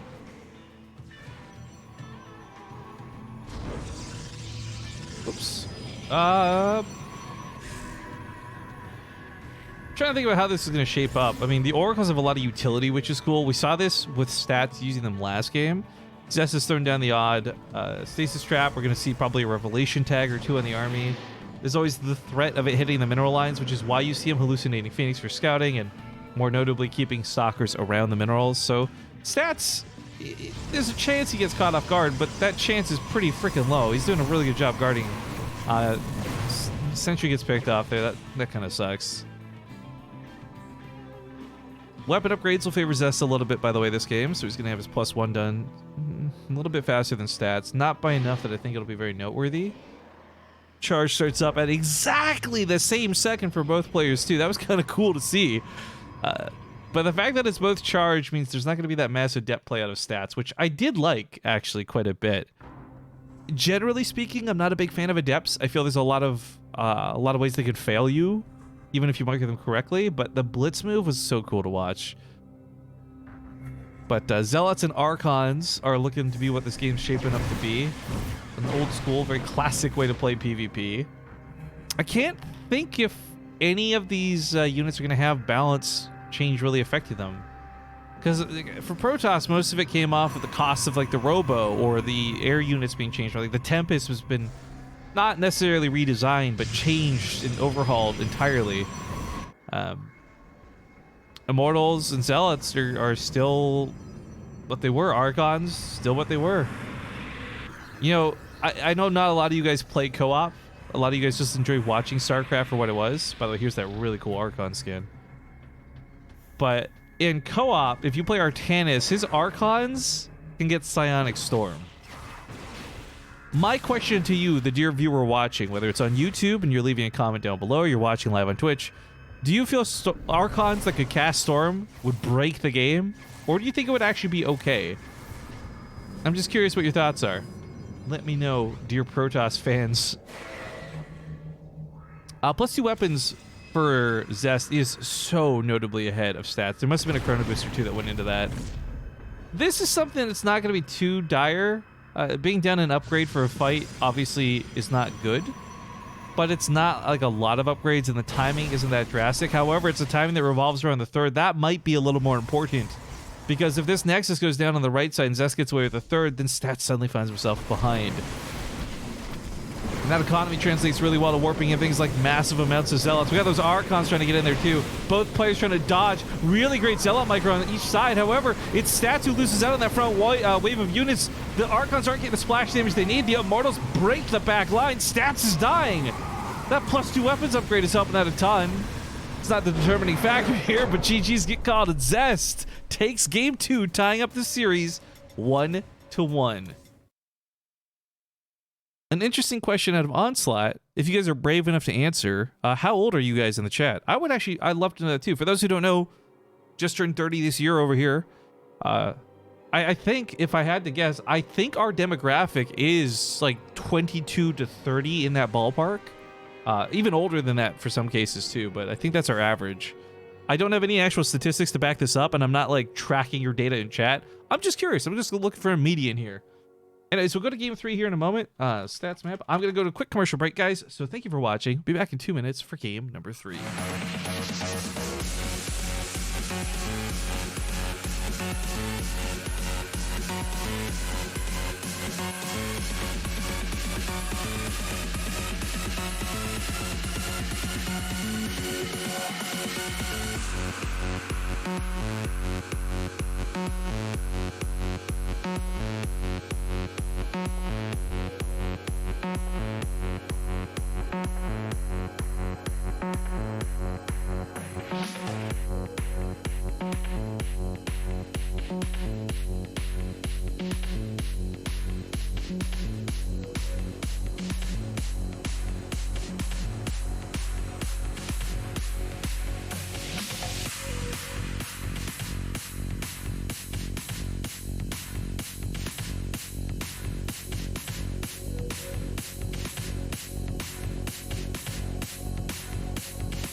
All right, guys, we're back. Cur Daddy just hit us up with a sub. Let me see if we can replay that really quick. Yeah. Cur Daddy, thank you very much for the 2 months. He says 28. So what's really interesting is, like, I'm looking at this list, right? And obviously it falls apart the second 5 people type fucking 69 or 420 in the chat. So thank you, you dicks. But yeah, it looks like my guess was about right. Between 20 and 30, or just a little over 30. We got a couple 32, 35s in the chat. Like, StarCraft has an older demographic, and there's nothing wrong with that. But the thing that breaks my heart is you old fogies are like me. You just watch the stream in the background on the second stream. You're not here to live on Twitch like some of the younger kids in the other streams. So it is a little sad because StarCraft feels a little more dead than it really is. I've also met so many people who just heard that question and didn't reply in chat because they don't use Twitch. They just watch on Twitch. They don't have a account on Twitter to follow and tweet and stuff. I've met so many people at events. They come and shake my head. Dude, I watch your stream every day. Thank you. So nice to meet you. I'm like, great. What's your name? They're like, oh, I don't have one. I don't have an account. So I know there's even more of you guys out there that are lurking, but that's cool. I like seeing stuff like that. Getting info and data is always cool. Even though I'm not going to remember any of this the second the stream goes on. Anyways, it's game 3. Squaring up here at the Olimoleague. To the top right, we have the blue Protoss stats. And of course, it's his opponent at the bottom left, the pink Protoss Zest.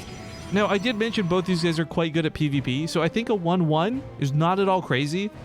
For me, I'm still leaning towards stats, though. I got the faith, but he is doing something a little cheeky this game. Pylon goes in the top left.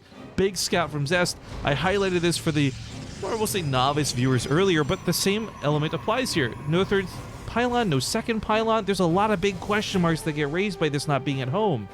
But Stats has placed that up there without leaving the probe up there, which creates so many more questions for me. Like, is this just a fake out? Does he want Zest to believe he's proxying when he's really not? Because he's not actually going to be able to build anything up here. In fact, his probe is hiding very much in the natural base. So if his plans are to entirely mind game Zest with his pylon here, then that's a brilliant move and I love it. Like, if his plan is actually just like do anything other than commit to that proxy, I'm fine with it. Because look at this. Zest is already looking around to see what's going on. The probe down here gets revealed. It's supposed to put down a pylon. That gets destroyed. Zest is going to be looking around the map instead of attacking. So Stats, who builds a Stargate, does it at home and frankly is kind of okay, all things considered.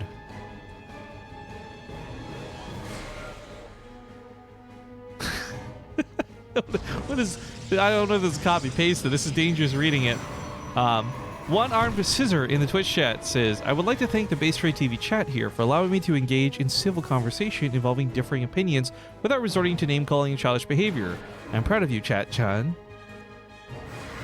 Alright, dude. Whatever floats your boat.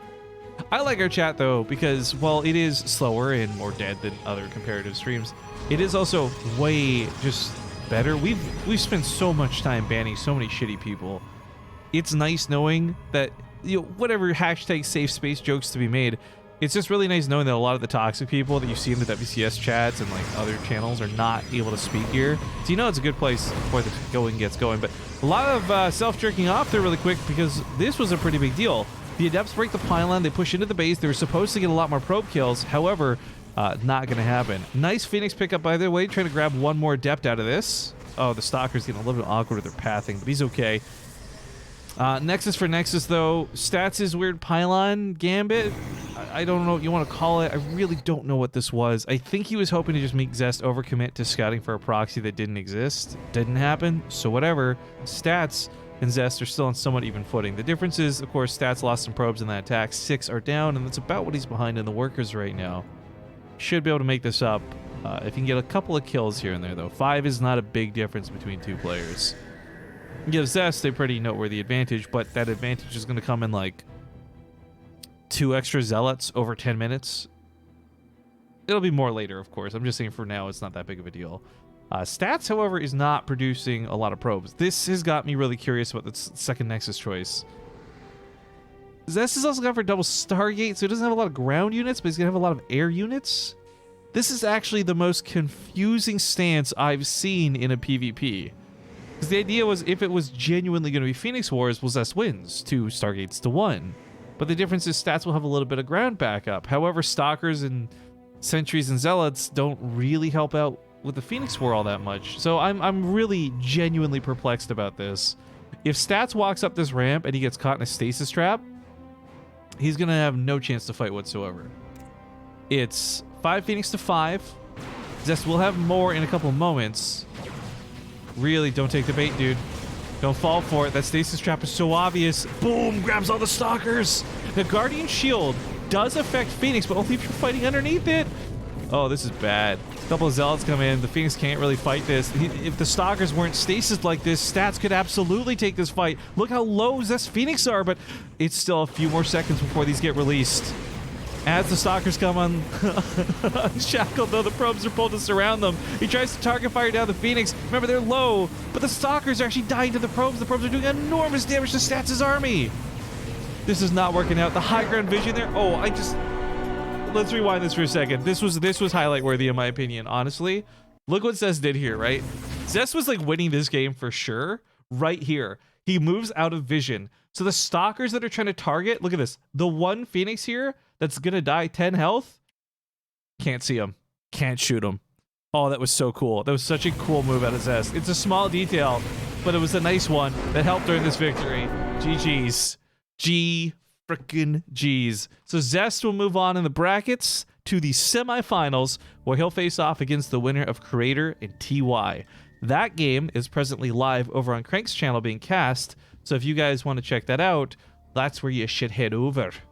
For me, though, I need an excuse. I'm not... Okay, so depending how long this takes, I might play ads, but right now I'm not actually going to play ads. I want to make that very clear. I'm going to put up a break screen, but I'm going to take this time to do a little bit more packing, since, again, that's all of my clothes over there for my suitcase. So, again, not actually playing ads, just playing the break screen. If this takes a long time, you may see ads pop up a little bit later. But guys, thank you for watching one way or another. We'll be back with more Olimoleague in a bit.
Okay, I'm back, and we are still waiting for another match to be made available to us, guys.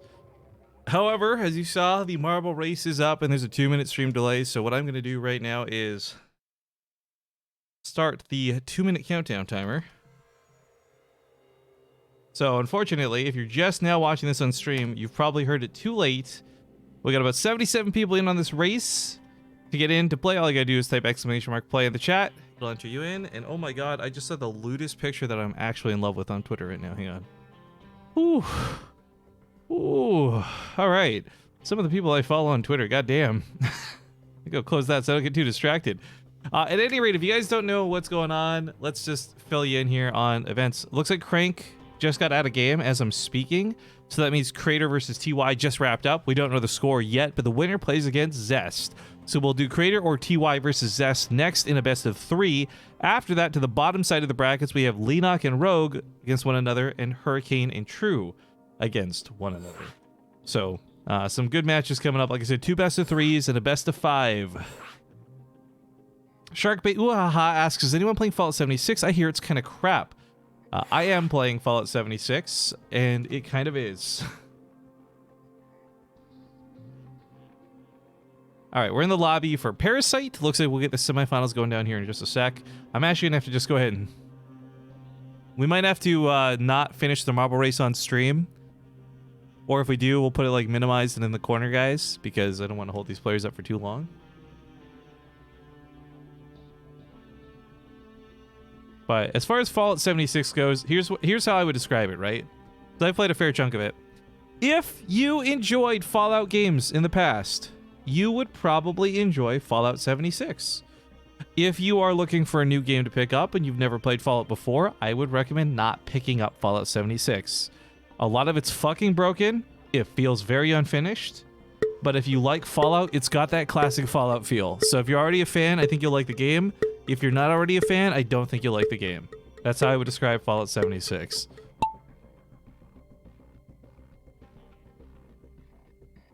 Who won, by the way? Zest vs. TY. Oh, sick. So I guess 1 sec here. Zest vs. TY coming up. Ooh! Alright, so sorry if you guys didn't get into the race. This is why I hate doing this on stream delay. It's really hard to coordinate people doing this, because on my end, the race has already started, yet I see a lot of you now typing play in the chat, so I'm sorry if you guys didn't get into this one, guys. I don't know if we'll do a lot of marble racing today. Like I said, the plan, I'm actually on a pretty tight schedule. So for me, I'm leaving for Home Story Cup in a few hours. It's a long flight. I've got a 4.5 layover in France. I am not looking forward to that. And I'm still not packed. Yikes. So my plan is, as soon as the stream is done, I'm not going to be sticking around to do like Beast of the Hill or more marble races or anything like that. As soon as the stream is done, I got to finish up packing. Then I'm going to try and crush in like a 2-hour nap so I can get to the airport in time to not miss my flight. And I don't know if anyone here has any experience flying with Delta internationally, but that's the flight I'm stuck with. So if you guys have any tips or tricks, like, hey, their international flight meals suck, so go buy something ahead of time, you know, shit like that, let me know. Be good advice. But I'm very nervous because I haven't flown such a long flight in 3+ years. I'm very nervous when it comes to flying in general, and I'm not scared that the plane's gonna crash or anything. I just really don't like the sensation of flying. So plus it's just being cooped up for like 10 hours stuck in like a little seat. Anyways, Bacon Hero has snagged the lead, and it must be because he's using that BaseTradeTV skin. It looks so fucking good. It looks so fucking good. Anyways, congratulations, Bacon Hero. Let me see if the game's starting soon. Ready when...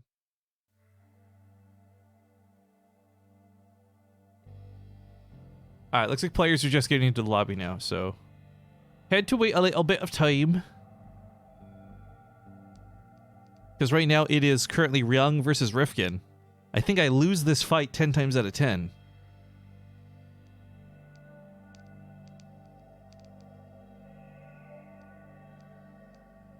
But okay, who do we have here in our top 10? We got Bacon Hero, Star Mage, Kettle is God, Hornshy, Hero in 1595, Ice Reflex, Dr. Strike, Bowen 310, Schmilk, and Nervoth Thank you guys for playing the marble race. I think the game is starting any second, so hopefully you guys can finish the race and get to see yourselves get in here. But the second this starts, we're swapping over to the game because it is TY versus Zest on Parasite players.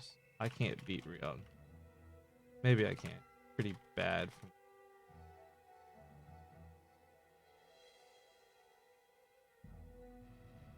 Totally just BM'd Ryung for no reason. Terra-tuned. Terra-tuned. Get in here. There you go. All right, here's me just shit-talking Ryung in the lobby for no real reason. Congratulations on winning the marble races, guys. We haven't done as many marbles lately because we've had, unfortunately, a lot of streams with delay, but hopefully we'll get back into finding time to do more marbles in the future. The pro tip, don't fly Delta. I know. Dude, we'll talk about that in a minute. Let's hop into Parasite. I'll see you guys in game.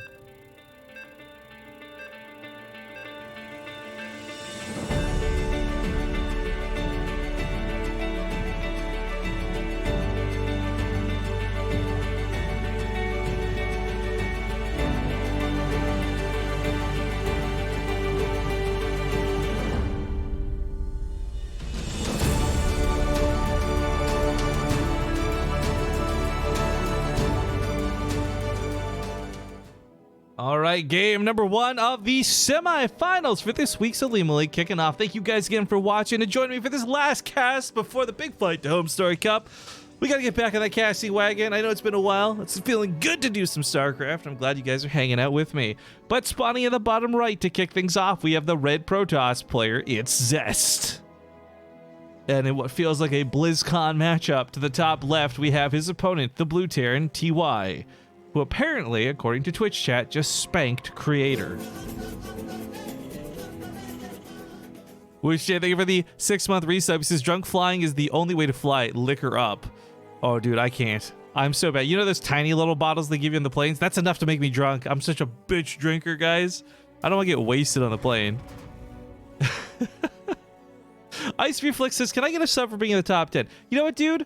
The answer to that most of the time is no. But I want to, you know what, fuck it. Gift a subscription. Let's do this. Because you got the balls. You got the balls enough to ask. But you got it. Here's the deal I'm making with you, dude. I'm going to gift you this sub. But you got to get on Discord so you can take full advantage of it, okay, man? Because our Discord servers where we give out replay packs and other cool things to subscribers, discount codes when they're available for things, etc. that aren't made to the public. So get in on our Discord server. There you go, buddy. Ice Reflex, thank you very much, and congrats on your top 10 finish. Now, it is a proxy. It's TY after all. It's Terran versus Protoss. I really strongly feel that this meta is going to phase out once the patch goes live. However, my fear is that it's not going to phase out because the game's balanced, but because the Terran's getting a really weird overhaul to their early game. The Cyclone's going to be very different. And the Cyclone, if you guys have been watching some of these past Olimoleagues, actually looks broken as fuck in some very select situations. But you'll also note the players who have been properly handling the Cyclones make the Cyclones look like a waste of money. So I think there's going to be a lot of Cyclone play for the first couple weeks, and it's going to get phased out once players figure it out.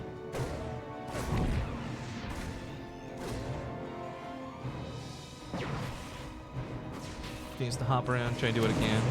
Gets picked off though. Nice grab out of Zest. Of course, that Reaper living would have been huge to have that second one pair up with it. Unfortunately, though, that Reaper is just being sent back home. There's not a lot he can do anymore. The barracks gets lifted up too. So the question is, what's TY's follow-up plan to this? Now, I talked about Terra getting an overhaul in the early game, and a lot of things were tweaked. Some of the upgrades were combined. Some got little buffs to them. Like, for example, what we may or may not see at this game, Drilling Claws for Widowmine still does what it does, where it burrows very quickly. You guys know how this goes. But it also allows them to stay cloaked while burrowed after firing their shot now. So a lot of potential to see more Widowmines in the future. Hope you have a lot of battery packs for your Switch. I'm hoping the plane just has chargers I can use. A lot of planes come with sockets you can use and plug in that are not very strong, but I don't know, it can work in a pinch. I know a lot of people are always like, here's the advice for flying. You got to drink up and you got to sleep. And the problem is I've tried that. I can't sleep on planes. I have, this is so not related to the game. I'm so sorry, guys. I have a really long torso, and I'm a fat guy, which is not a great combination. But the worst part about having a long torso is it means your elbows do not comfortably reach the armrests. So there's no comfortable way to sit in the seat in order to try and fall asleep. It's awful. And you might think, well, then just take the window seat. Just lean on the side. Again, big guy doesn't work on the window seat. Totally sucks dick. And I think even if I was like super duper in shape and fit, the problem still remains where like you have to slouch, which hurts after hours of sitting there like that. One of the things I really love about the standing desk I use, and I'm not using it right now, but standing up and just having good posture feels so good. I wish I could do it more. I wish I had just naturally great posture. But when I force myself to sit upright, it feels great. I know he's back on topic for the game. TY's coming here with some Widow Mines. These guys do not have the upgrade to them. However, they're still explosive and very dangerous to let off, and ooh, not getting the best shot you've ever seen. Unfortunately, this medevac is likely going to die. Another Widow Mine. I forgot about this boy. He's been just constantly retargeting these probes. He couldn't quite catch one. That sucks there. But the Widow Mine is chased off, and TY's damage here will not be that great. Third CC was made, and by the way, it's going to be bio. I got a little excited there, hoping we'd see some mech. Mech has changed up a fair bit in this balance patch, but no, it's back to bio. So while we're not seeing Cyclones this game, I would like to highlight the changes on some of the units we are seeing. The Raven coming out, for example. TY actually made it to the finals of the first Olimoleague with a balance test mod and lost pretty embarrassingly because TY did not know about the changes to the Raven. He tried to go mass Ravens, and for the most part, the Raven's abilities are all the same. The key element, though, is that the Seeker missile, aka the anti-armor missile, has been changed. Now it has no damage component to it whatsoever. As you know, in the current live version, or the old patch we'll call it, it does a little bit of damage, not a lot, but it does some damage. Now it does literally no damage. It just reduces the armor of the units for a longer period of time, but that's it. So TY, it was pretty rough watching one of my favorite Terran players, one of those well-renowned Terran players in Korea, go mass Raven, mass Carpet Bomb, and sit there confused as to why it did no damage. Luckily, though, that was 3 weeks, so hopefully now it's a little bit better. I say a little bit better, and of course what I mean is he's more educated, more aware of these changes. Bacon Ears has got to go. Have a nice flight, Rifkin. Thank you, Bacon Hero. I will try. I will likely not. I will try. But the best thing I look forward to is when you have a terrible flight, right? You spend 10 hours having a bad time. It gives you the best reason to bitch. And I'm one of those people who I love to complain for the sake of complaining. So I look forward to this terrible flight. Big attack of Stalkers coming down, and TY has no idea about this. So while that pylon was a cool block to delay the third base, realistically, that pylon also got to see the measure of TY's army, which I think if this is like the siege tanks are sieged up ahead of time and the Widow Mines are burrowed around them, I think Zest doesn't stand a chance. But the fact that he had Revelation on the army, it's totally out of position. These Stalkers should be able to get a lot of damage done here.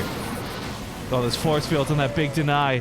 That, I'm not sure what the Raven wants to do here. A couple auto turrets could be useful. The anti-armor missile is huge, of course, when it's bio backing it up. That's basically 3 bonus damage you give everything.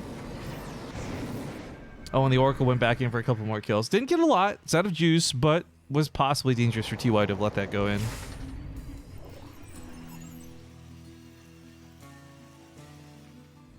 Bro, you gotta ball out and buy your own jet. Make it however you want. Yeah, so if I want to do that, I need some fucking stream donations, boys. Because God knows, you don't make enough casting. Even if I was like Artosis levels of casting, you're not buying a jet with that kind of income anytime soon. I've actually never been on a private jet, but I've got a couple of friends who have been, and they say it is like such a sick experience. So I don't know. I would love to, at some point, maybe not own a private jet, but definitely fly on one for sure. Anyways, that Stalker army on the side ends up kind of walking away. It's alright for Zest, though, because he wasn't really committed with the attack. It was one of those things where if the army was out of position more, he probably could have sniped that command center. So it's kind of a low-risk, decent reward situation. Didn't pan out for him. Didn't cost him a lot. Another big thing about Protoss that changed, though, let's highlight this. The Disruptor is back to its super powerful version of itself. If you don't know what I mean by this, the Disruptor you guys have known for the last few months has been forced to detonate on the first unit it comes in contact with. Its cooldown's a little wonky. It's not that great, to be honest, unless you're canning and he finds a way. But in this case, Disruptors have now been brought back to their, what essentially beta version of themselves. They do a lot of damage on a fairly low cooldown, and more notably, they can push... 27 is! Thank you, dude. They could push that ball past the front lines and hit the heart of the army. And so instead of grabbing like 5 or 6 Marines on the front, those disruptors can kill the entire army in some good situations. But goddamn, 47 is taking the top tier spot. We had just cleared this out in anticipation of Home Story Cup, so you're going to be number 1 for a while. Thank you for the 2,000 bits. That's beyond generous, my friend. Much appreciate. Also, dude, I don't know if you saw, I saw someone post your your Hellbat / Protoss and Zerg versions of the Hellbats on Reddit. Immediately, I'm like, I know that fucking art anywhere. It's goddamn 47, and it looks so fantastic. I don't know if you're still in China or what the deal is, dude, but I hope you've been well, man. God knows I miss you. You're so talented. I don't know why I'm gushing about this right now, but I want to see more cool stuff. All right, War Prism on the top side, coming back with some Zealots for round 2. There's not a lot of surface area to take advantage of, and that's where I kind of like that second missile turret. However, the War Prism's not going to die to it. The second one over here, he overcommits, dives in, gets about 3 Zealots out. That's going to be a pain, but not dangerous here for TY. However, if he had brought his whole army back and got baited, that would have been terrible. However, with a sensor tower down, you can see the army kind of on the map. One of the really nice changes to the sensor tower, if you guys miss it, it is not currently in the balance test mod. They have changed it so you can, this circle you see can now be seen when you place it down. It's not a balance change, it's not a buff or a nerf, it's just a quality of life thing, which is really nice for Terran, so they can position their sensor towers a little bit more accurately. But ooh, we got some Tempest in production, and these units have been changed a lot. You heard me describe this a little bit earlier. The Tempest damage and their range were kind of tweaked. It's a bit weird, but most notably, Tempest now move as fast as a Void Ray. So they're very quick. This whole army at his S right now is like the balanced patch army. He's got Disruptors, he's got Tempest. I love it. The highlight of these Tempests, too, is they are going to be really good. Like, beforehand, they were okay at dealing with Liberators. Their range is whatever, their damage is whatever, the cooldown is whatever, but now they've got the speed to actually maneuver around and not just get stuck shooting and then being caught out of position. We got Ghosts coming out of TY. These, sadly, haven't really been touched. A lot of TY's army is not different than the live version of the game. And that's not a problem, but just highlighting that the Raven's the biggest difference maker here. Oh, also Tempest had their supply costs reduced too. That's why you see Zest very casually making 4 at a time. So it's not so bad trying to get Tempest out now. This is where things like Thor's have been getting changed around a lot. I'm not sure that I can speak on Blizzard's behalf, but from looking at the tweaks they've been making and the changes they keep adjusting, it does feel like they want Thor's to be very much an anti-air unit, or more specifically an anti-endgame air unit. So its Punisher cannons are really good. It can match the Tempest range, so they can't really kite a Thor around. But that's not really necessary when you've got this many Vikings. And by the way, just for the record, right now, not the patch version, but the balance test version of the Thor is worse in every way than the old Thor, so to speak. But the Tempest, as you can see, they're fast enough to move away, but they still get nuked down by these Vikings. Nice shots here out of TY. The Stalker line stuck behind the Disruptor, so they couldn't get here to defend those Tempests. That Disruptor ball, by the way, goes for a big shot, but a nice quick pickup out of TY gets the army out of there. However, Zest still wants to push with these Stalkers. He knows everything's on cooldown. Liberators trying to set up in that choke. That gives Vikings the freedom to poke in and try and grab another one of those Tempests. Not going to quite get it, however. We got lots of Vikings being pumped out at a time. 4 at a time, though. Some Marines to support the ground fire. 1 Tempest going to go down. 2 Tempests going to go down. But as this army gets closer to the front lines, he's got to be so careful not to run into the Disruptors. Because, my God, those things are crazy damage right now.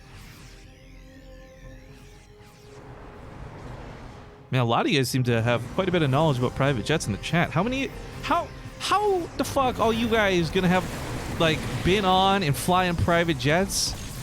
What is my Twitch chat? Do I have a bunch of secret millionaires here? Marine Feline says, love to complain. Rifkin is my people. Yo, I have made my best friends over the last 2 years bonding over shit we both hate rather than, like, things we have in common. It's the best kind of friendship.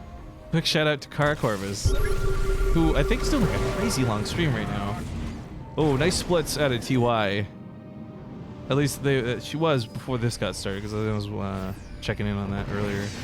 But ooh, big run of the Zealots. Not enough Bao here to really take care of this easily. Zealots are pretty freaking good. He's got 2-2. but TY does have level 3 weapons, so even the Marauders are helping chunk through this. Nice positioning behind the command center.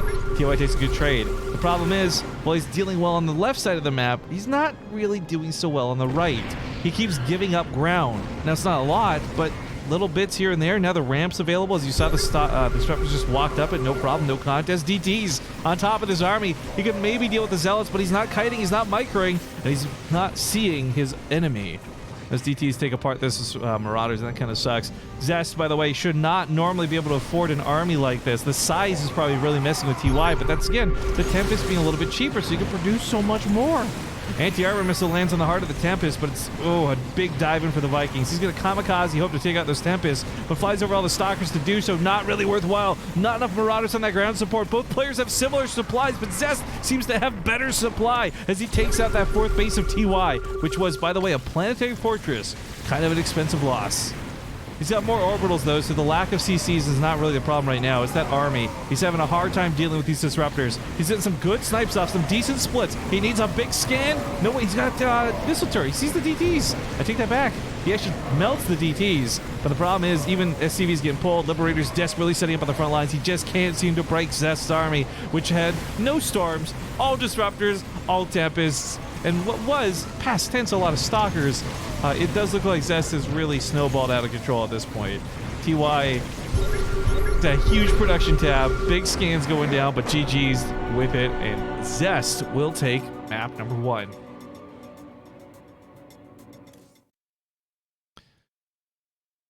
Ooh, the topic of pole dancing in Twitch chat. I gotta scroll back up and see what I missed there. You know what's actually, here's the so weird about pole dancing, right? Okay, to be clear, I've actually seen some real life pole dancing. I've been to strip clubs and all that. I know, so cool. But the thing is, I remember when I was younger, we're talking like 16 to 18, and I'm like, you know, your typical horny teenager. I'm like, oh man, so sexy. I bet this girl's so flexible, can do all these things. Now as an adult, I'm just like, man, like I admire that she must hit the gym every day. She has some good core strength. Like, you go, girl, you look great. Like,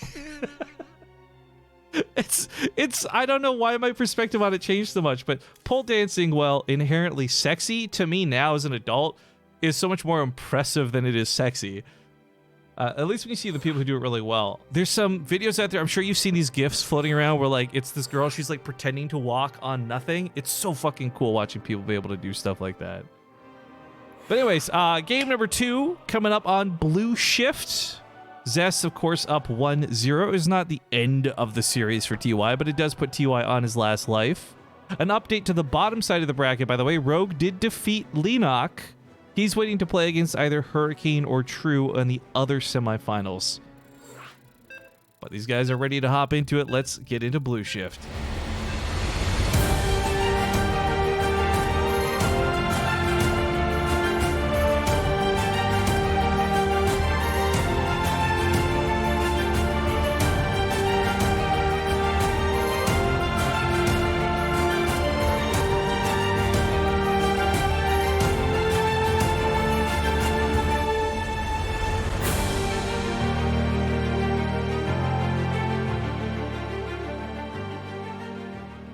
Oh my god, you guys were talking about polls because of firefighters? I was so off the mark with understanding this conversation.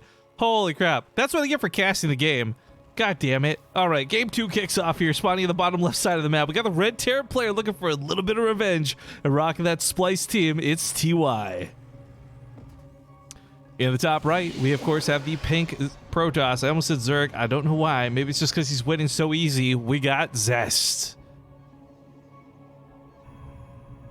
But yeah, there's a lot to say about that last game. I'm seeing a lot of comments in the Twitch chat, so I'm not going to address everything individually, but just to grab a couple of the hot points.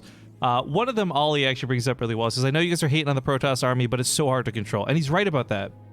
The thing is, like, the Tempest, the Stalkers, it's not an aim move situation, and a Disruptor is a lot harder to aim than a Psionic Storm is. So credit where it's due. Zest is a very talented player. He can certainly keep up and manage all of that, but it's not as simple. Like, if any of you were to go into that game, take command of the replay, and be in Zest's shoes, I don't think you can pull off what Zest did with the composition he had at the very end. But some of the other things to talk about, someone's saying, why no BCs, why no Thors? The reality is, like, TY, as I had said earlier, is not really a player who's super well versed on the patch, right? he might be a little more knowledgeable now. But again, I tried to very importantly highlight his lack of knowledge about the Raven changes, not to make TY look bad, but to really highlight that this really talented player is behind the times. So he might not be aware that Thors have been changed to be super strong anti-air units, or that battle cruisers are better in this situation versus that situation. But I want to highlight again, well, there might be a lot of contemplation about the Thor. Its version right now in the balance test mod is worse in every way than the old version of the Thor in the patch. So the live version of the Thor being pushed out is good against things like Tempest and Carriers, which don't matter, by the way, because nobody's ever going to fucking make a carrier with this patch. But the one in the balance test mod is not very good. So it's actually making a lot of sense why you wouldn't go for Thors in that situation. But it's also more of like he'd have to be going mech and have the upgrades and yada yada yada anyways. It was a bio game, guys, at the end of the day. But this time around, it is a proxy. However, some interesting things happening here. With the tech lab on the factory, this could be for a Cyclone. And with a medevac coming out of that starport, or he might swap it around, do a Banshee type thing. I'm not sure what his plan here is just yet. We'll find out in a second. Either way, it looks like Zest is on top of this, though. He finds the barracks. You're trying to kill that tech or the reactor, which, ooh, that's really gonna hurt. Not only is it expensive, it just takes forever to rebuild. So trying to distract the units away from it. He almost grabs that Stalker. That Reaper could probably get a killing blow, but not if he gets hit by that Zealot on the way in, or the other Stalker. But Cyclones, guys, really powerful right now. If you don't know how this works, they have less health, 120 health instead of 180. They have no rapid fire attack, as you're witnessing, but they have the ability to lock onto ground units now instead of just air units. And more notably, they do 400 damage over 14 seconds to that unit that they lock onto. They can also get an upgrade called Magfield Accelerator, which makes that damage go from 400 to 800 versus armored units, which I'm a little surprised TY didn't go for. It's worth noting he actually chose to build a tank instead of getting Magfield Accelerators, which would have killed these Stalkers 3 times over by now. However, a Viking on the ground deals bonus damage to mechanical. The tank, of course, bonus damage versus armored. A lot of what TY is doing is definitely going to kill Stalkers, but I don't know if there'll be enough to push in once the Immortals are out. Either way, the shield batteries here are so important. I had mentioned before, a lot of players were losing to Cyclones on the balance patch mod, and it's because they're not responding to it correctly. A couple of different things you can do. I don't think shield batteries are the best by any means. Phoenix seemed to be a pretty definitive way to defend, but oh, TY's attacks are just, all of his plans are falling apart on him here. The tank's got positioning to grab a Stalker shot or 2 maybe.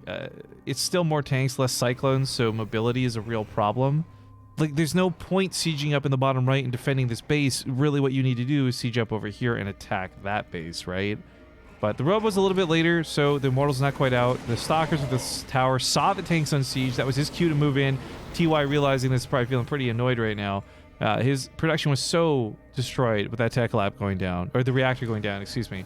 He should have had so many more Marines to buffer for these tanks, because now if the Stalkers push out, they're just going to pick off the tanks.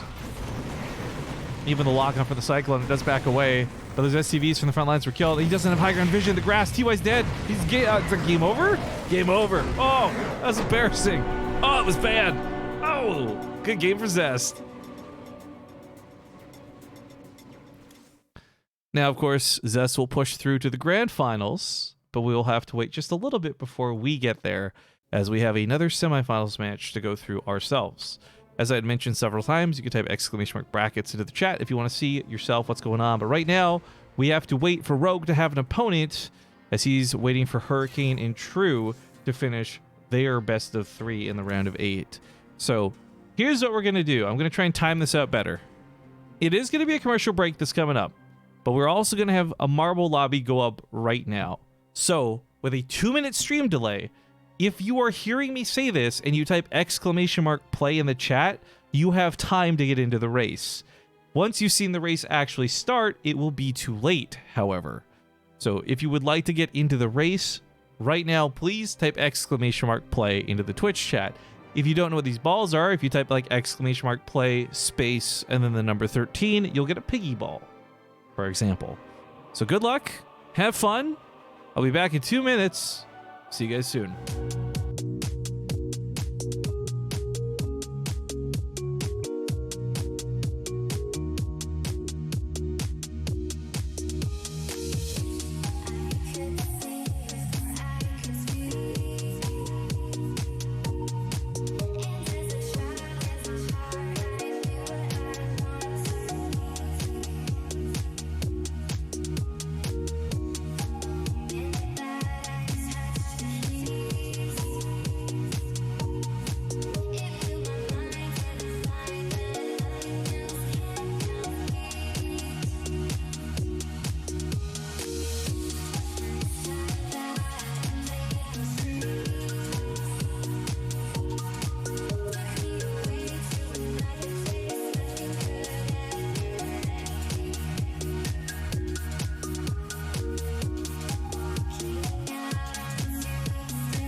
Hey, congratulations, guys. You kind of did it this time.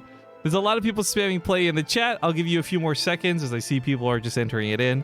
We have 125 people signed up for this race. We'll go here in a few seconds. Oh, we don't need 2 minutes. We're 30 and started now. So while the race queues up, we have a lot of people in for this death course. It's a straight line. It doesn't look that dangerous, but it super definitely actually is. Anyways, if you're just joining us on the broadcast, we are currently at the other semifinals match, still waiting for an opponent to get ready to play against Rogue. Hurricane and True are still playing their game. I'm keeping an eye on that. Sadly, nobody was casting that match because we were all in the semifinals, so we don't really know how far along it is or how close it is to concluding, and we'll have to check back on them here in a little bit. But the race is off. The marbles are going. And looks like Sharkbait Oohaha actually takes a pretty nice lead. First one out of the gates, and he's rocking that BaseTradeTV ball. No surprises there. However, if there's one thing you've learned while watching Rifkin do marbles, it's that there's a serious caster curse, and whoever I'm observing tends to die. So Sharkbait Oohaha, I'm going to actually stop following you so that you have a chance to live. We'll take a look at No Dive, No Life instead. Got some basketballs, some robot balls. Got a little piggy ball over there, too. God, I love the marbles game. It's so simple. It's so pure. It is the ultimate Twitch experience. Do I have to go somewhere to play? No, so it's totally RNG. After you've queued up to play and your marble's been generated by typing !play in the chat, it's all just luck from that point onwards. There's no way to control your ball. You can type !boost in the Twitch chat, but it will do nothing for you. You can donate bits. It'll show up in the game, but it won't do anything for you. Andale hermano. Thank you very much, FNM8, for the brand new sub. Actually, it's a Twitch Prime sub. Yo, I have been noticing since they made the announcement to the changes for Twitch Prime, significantly less Twitch Prime action. Feels bad, man. I think that's got to be expected, but oh boy, my heart's breaking. Our sub count is in the gutter right now. And I'm really happy. I'm still seeing people like Winter and Roddy get like awesome subs, but fuck. We're like 800 subs, guys. BaseTradeTV confirmed dead. Just like Star Mage. Also, you can hear the countdown beginning. So the game is getting started. It's 1-0 for True over Hurricane. We're hopping into game number 2. Excuse me. Should have muted that. Don't know why I didn't. Panda, congratulations on your victory. But guys, unfortunately, we will not be able to watch the rest of this race because the StarCraft 2 match has already begun. However, I will leave it open so we can come back and take a look at where you landed after, all right? So, let's get into game number 2. I want to quickly emphasize, for the sake of the VOD and for those who just tuned in, we did not cast game 1. We don't know how it went, but we do know True won. So spawning here on the top right, we got the red Protoss Hurricane. And his opponent at the bottom left, the blue Protoss True. And this is still the round of 8. Remember, the winner goes on to fight against Rogue, and the winner of that fights in the grand finals. But looks like the marble race has concluded, so while we don't have anything cheeky happening in the game, let me do you guys a quick favor. I'm going to scroll through this very quickly. So look for your name, do a screenshot, make a clip so you can go back and look. I don't know, but here's where the marbles laid. Here's where they finished, and some people died. All right, back into StarCraft 2. I couldn't leave you guys hanging like that. I'd go crazy if I didn't know where I was on that race. But yeah, this is game 2, and we'll see how it squares out. It's still the balance test mod. That much hasn't changed. A lot of the early game for Zerg, again, has not changed either. It's mostly queens with transfuses.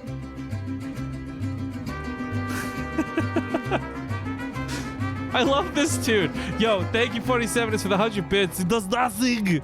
Oh, the bits do nothing. I need to, you know what I should do?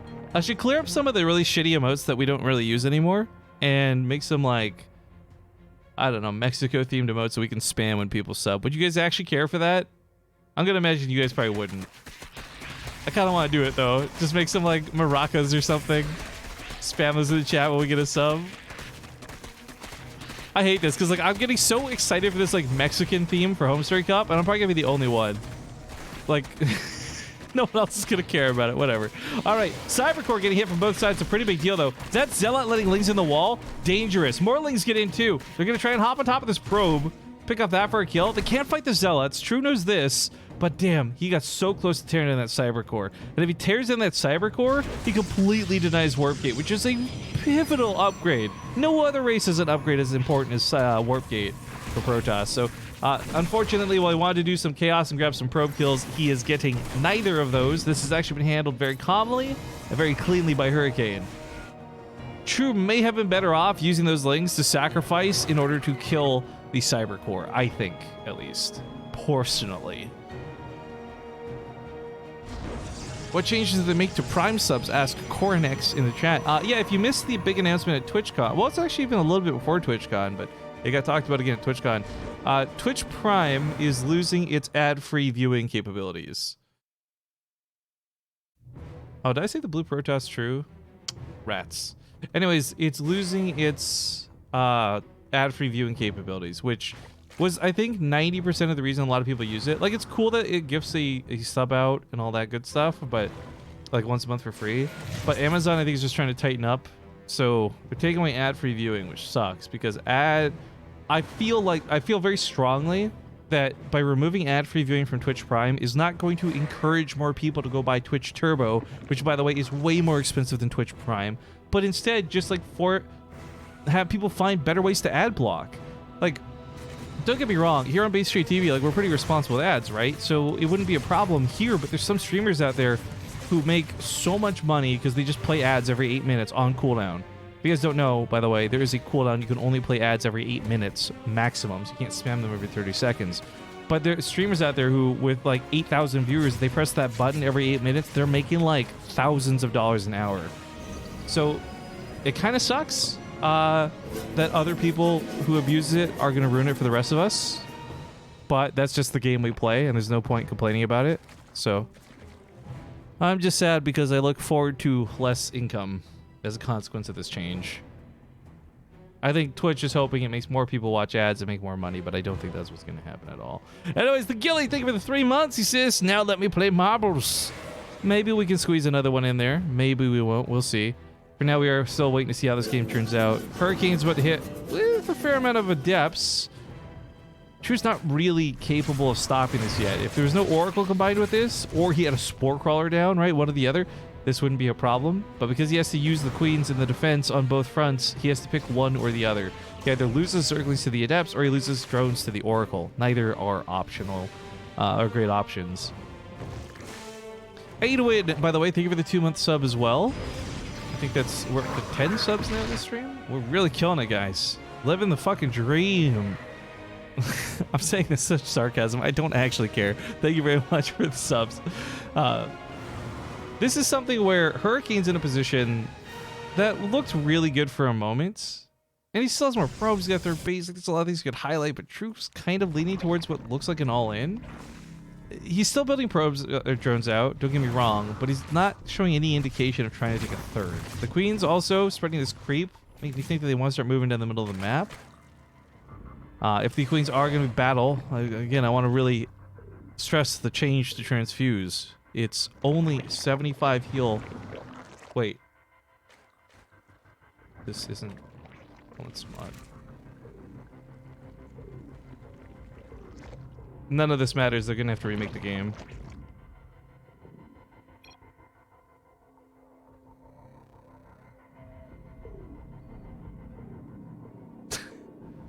So, we've had a couple of games play out where Olimoleague, the admin, has said that they have to replay if it's not a balance mod. That's probably what's going to happen here. I'm waiting to see.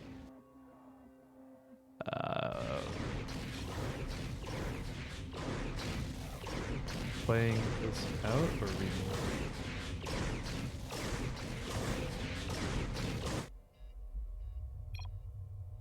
Okay, so it's gonna be remade.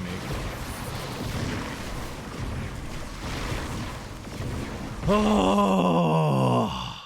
All right, so just to explain, because I know there's gonna be a lot of confusion. Whoever hosted that lobby, which, by the way, not it. They didn't host it with a balance test mod, so we were just playing a normal game, which is not in the rules or whatever it is. So even if that game played out to its full duration, it would not actually count. So rather than have these guys waste 10 more minutes, they've called the game. They're going to remake it. It's still 1-0 for true. Nobody wins that game. It's just a restart. Dexbot, thank you very much for the 2 months. His Prime subs, ads, sigh. Yeah, I think it's, you still get ad-free viewing with Prime for a couple more months, but it is going away. It is going away.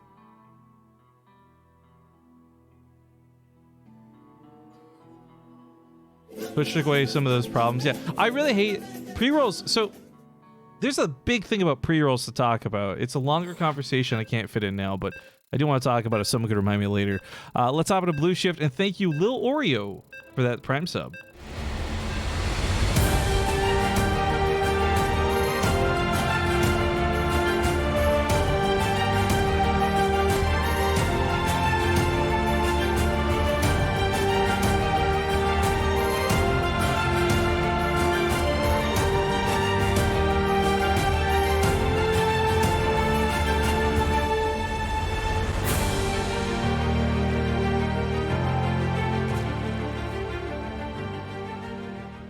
Alright, here's the do-over, guys. Map number 2, once again. We did not see how game 1 worked, etc., etc. I've lost a lot of steam with this remake. To the bottom left side of the map, we have the red Zerg player True, with his opponent in the upper right, the blue Protoss Hurricane. And now I got to do the introductions correctly, which is great. But man, I just want to voice my opinion on this really quickly. You don't have to agree or anything like that. I'm not expecting anyone to. But I really hate pre-roll ads. I think they were some of the worst things invented on the internet, because I think the pre-roll ad, more than being an advertisement for a company, is an advertisement for ad block. Because nothing is worse than like seeing your friend tweet on Twitter, come check out what's happening in the stream right now, going to the stream, expecting this hype moment, you get a 30-second ad, by the time it's done, the moment's passed, it just fucking feels awful.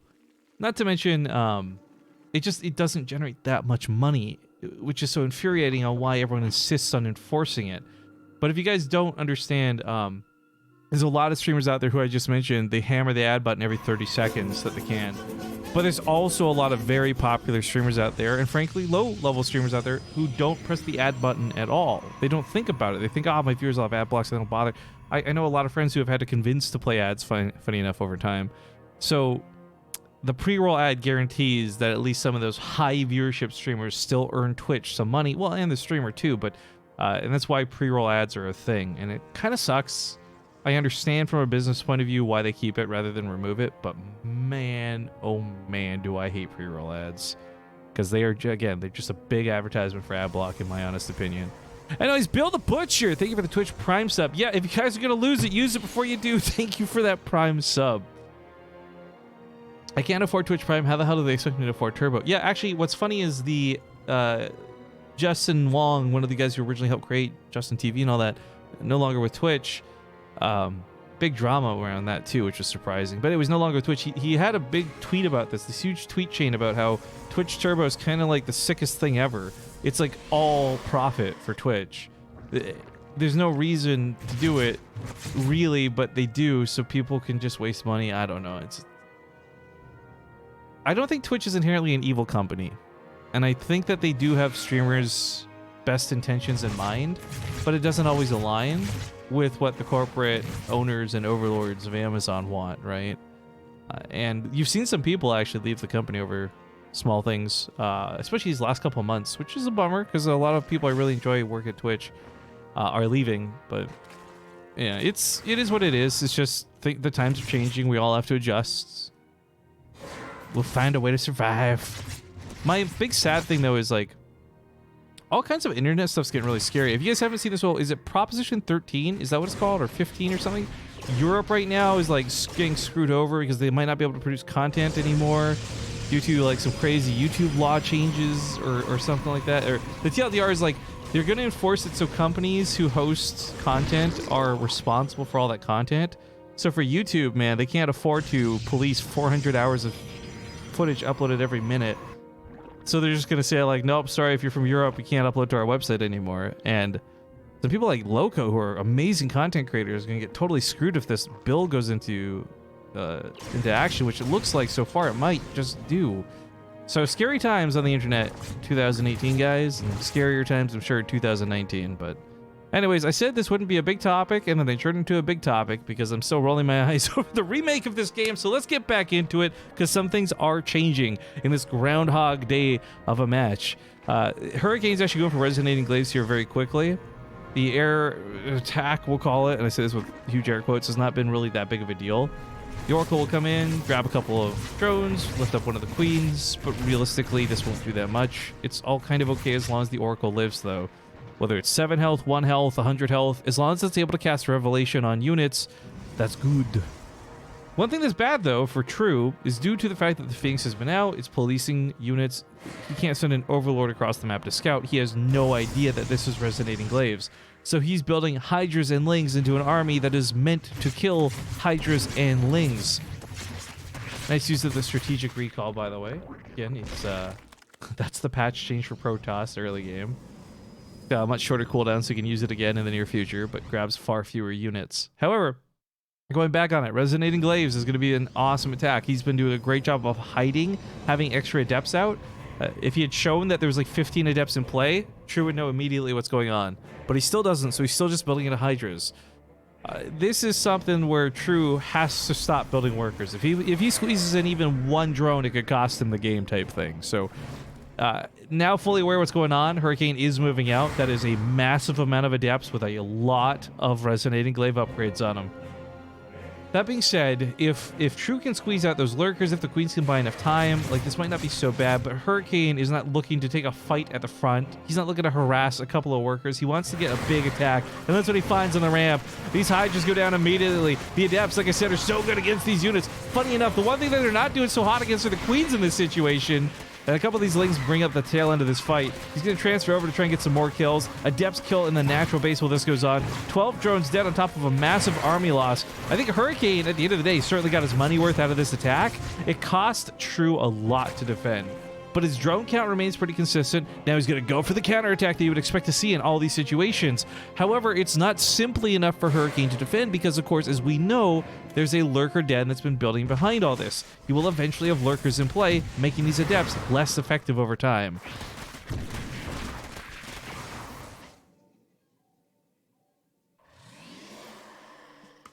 You could always just advertise marbles. I don't think we have any complaints here.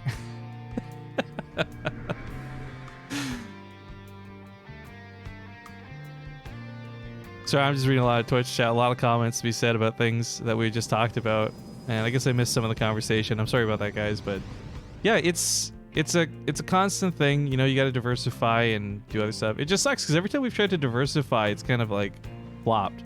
Like, look at our YouTube channel, right?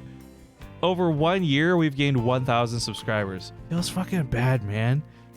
Twitter, not really the greatest social media interaction, but not bad either, I guess. Our Twitter's kind of okay.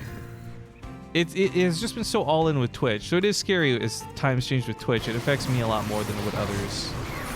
Anyways, less about that. We got a big attack down here at the bottom. Guardian Shield's helping reduce a lot of this queen damage. In fact, almost nullifying it in some of these cases. The Chantuses from True are not looking that good. His Lings are not here to defend, though, because they went for the counterattack. And while they've been trying to attack the probe line, which doesn't actually die, everything else is dying at home. True's in a lot of trouble now. Those Adepts push forward ahead of the sentries. That's a bit of a mistake. The Lurkers come in and burrow, but while the Adepts can't fight the Lurkers head on, what the Adepts can do is transfer past them, ideally. But, oh, did that Observer just get picked up? No, he's got the Observer right there. Excuse me. I was like, where the hell did it go? He can target fire it down and remove all detection. And if he does, then the Lurkers automatically just win everything, which they are kind of doing anyways. Hurricane, I think, overstepped his bounds with that attack. Ultimately, though, pretty good. He's falling back now with those sentries to get the expensive units alive. The Adepts are the fodder in this instance, so you guys will note on the resources lost, it's not that crazy. If True did not rush lurkers like this, though, man, he would be so beyond dead. That was a very clutch hold from his part.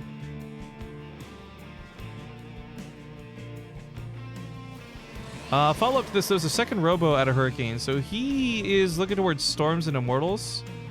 Immortals are really good at dealing with those lurkers. I think what I'm really what I find kind of crazy is who was it? I just had this name in my head. I want to say maybe Zest, but honestly, I don't remember. There was a Protoss player, though, from Korea.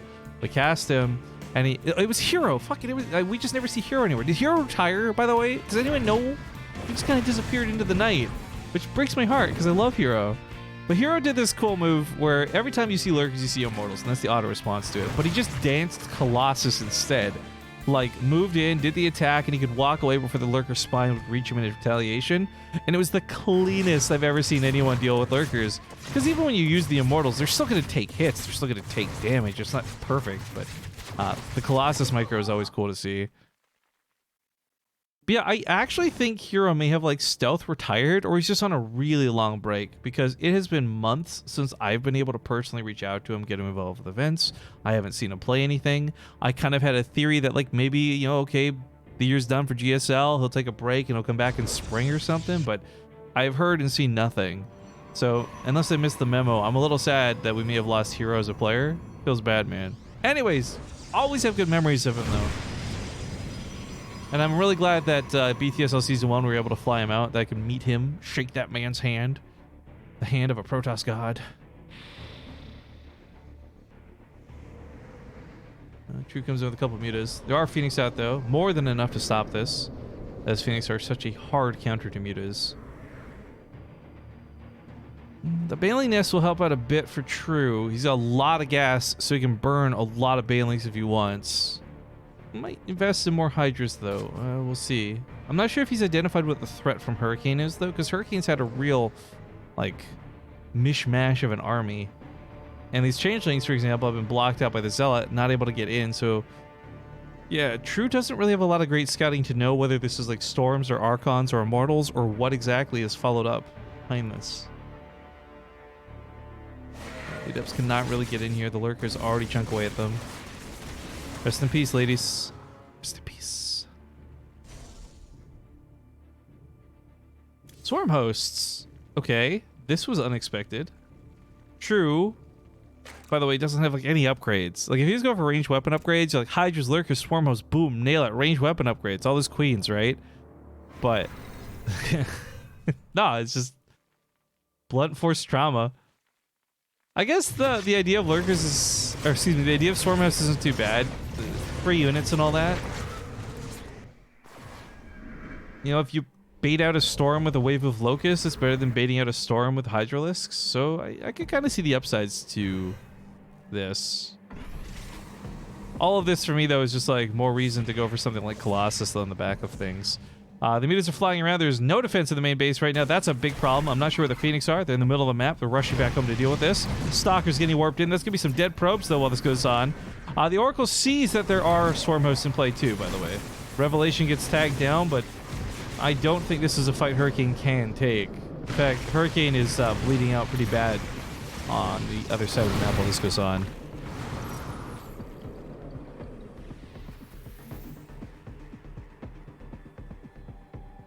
Hero, oh, did Hero officially retire? So what would Gavin do? Says Hero officially retired.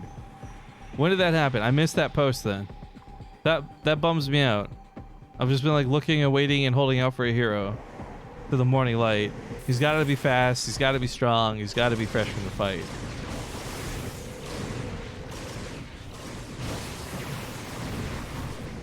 All right, well, he deals with the first wave of Locust not too badly, but it is just a cooldown base thing. While this goes on, all those Swarm hosts are mostly on cooldown, so the Zealots come in here, and there's only a couple Hydras that can really help defend this. Guys, I do want to just say this because I've seen people in chat trying to ask nicely. I'll just put my foot down on this one. I know we started talking about politics for a little bit, and it was honestly a pretty good discussion, but it's getting a little bit, it's taking over the chat a bit more than I would like. So I would like to politely ask that if you're going to continue politics discussion, take it to Discord or take it to Whispers. Like, you can talk about our general chat in Discord all day long for all I care, and I would love to read that later, but I love the topic of politics. I just know it's not something we should really encourage in chat. So, while it's nothing toxic and nothing bad, just ask you guys to take a chill pill, or we'll put like a only emote on for a bit to wash it out. Oh god, that's a lot of Locusts coming down, but they're stacked in a single spot. They're grabbing Immortal. A couple Storms and Archons deal with this. Not too badly, though. Hurricane still continues to keep his supply high. Yeah, the worst part about this is you typically see these Protoss armies crumble, and then it's just a snowball effect from there. But I don't know about this attack. Good storms, takes out a couple of the lurkers. While this goes on, Zealots massacre the bottom side. Right now, True doesn't know where to go. Most of his locusts are on cooldown. He can't really fight, and he loses a base while this goes on. Oh, he's gonna lose 2 bases at this rate. 70 dead workers. True's down to 21 workers remaining. And the argument is, well, if you got free units, you don't really need supply or money to make more, but he still needs that support. I think Hurricane's breaking this, though. Coming from both sides, burning the candles at both ends. The Locusts end up using their cooldown here on the bottom right side, so they're not available for the top left. A couple managed to crank out, but I mean, it's a couple. The Zealots also eat all those Banelings. Nice hits with the Banelings, but that means those Banelings are not available to take out the Templar, which have 2 storms locked and loaded, ready to try and sprinkle some dangerous weather on top of these swarm hosts. Sure, at the end of the day, though, it's 21 workers. It's not enough to work with, even if you have swarm hosts in such a high quantity as he does. But this next wave of Locust has to break him. If this doesn't stop Hurricane now, I don't think he'll have any opportunity to stop him. Because the recovery from this is just not an option. The Immortals take those hits like champions. There's not that many Locusts left. He ends up wasting some on the right side. I say wasting hesitantly, of course, because over here on the right side, the Zealots, of course, still die, but oh boy. GG's. GG's. All right, guys. Hurricane will tie up the series 1-1. Oh, I kind of forgot about the other hero. Apparently, there's some confusion here about this. So I'm talking about hero like Root Hero, CJ Entis Hero, not X-Team Liquid Hero, who I know has come and gone over time. So maybe we're still talking about the same person, but just on the off chance we're not. Hopefully that clarifies it. Anyways, dudes, it's been about 30 minutes since the last break. We had 2 remakes. I'm going to quickly squeeze in some ads when we get to Game 3. Sit tight. Thanks for watching. See you soon.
All right, we're back. It's Game 3. Spawning here in the bottom left side of the map. Repping that Psystorm Gaming tag, we've got the red Zerg True. And in the upper right, we got the blue Protoss Hurricane. And actually, a small cool thing to note here is True had He's been back in Korea for a little bit of time, and he should be there until the end of December from what I understand. So I had extended him an invite to the Ting Open Season 5, which he has accepted, which is cool. Ting Open Season 5 got really derailed by the timing of BlizzCon, the patch, and Home Story Cup. Really hoping we get this back on track because it is stressing me the fuck out. But yeah, we've had to just kind of axe all the qualifiers and go through with just inviting people. So Chu is a guy I was very happy to invite because he has been all over the place with his location, and it's nice that we can catch him while he's in one region, which in this case, of course, is Korea.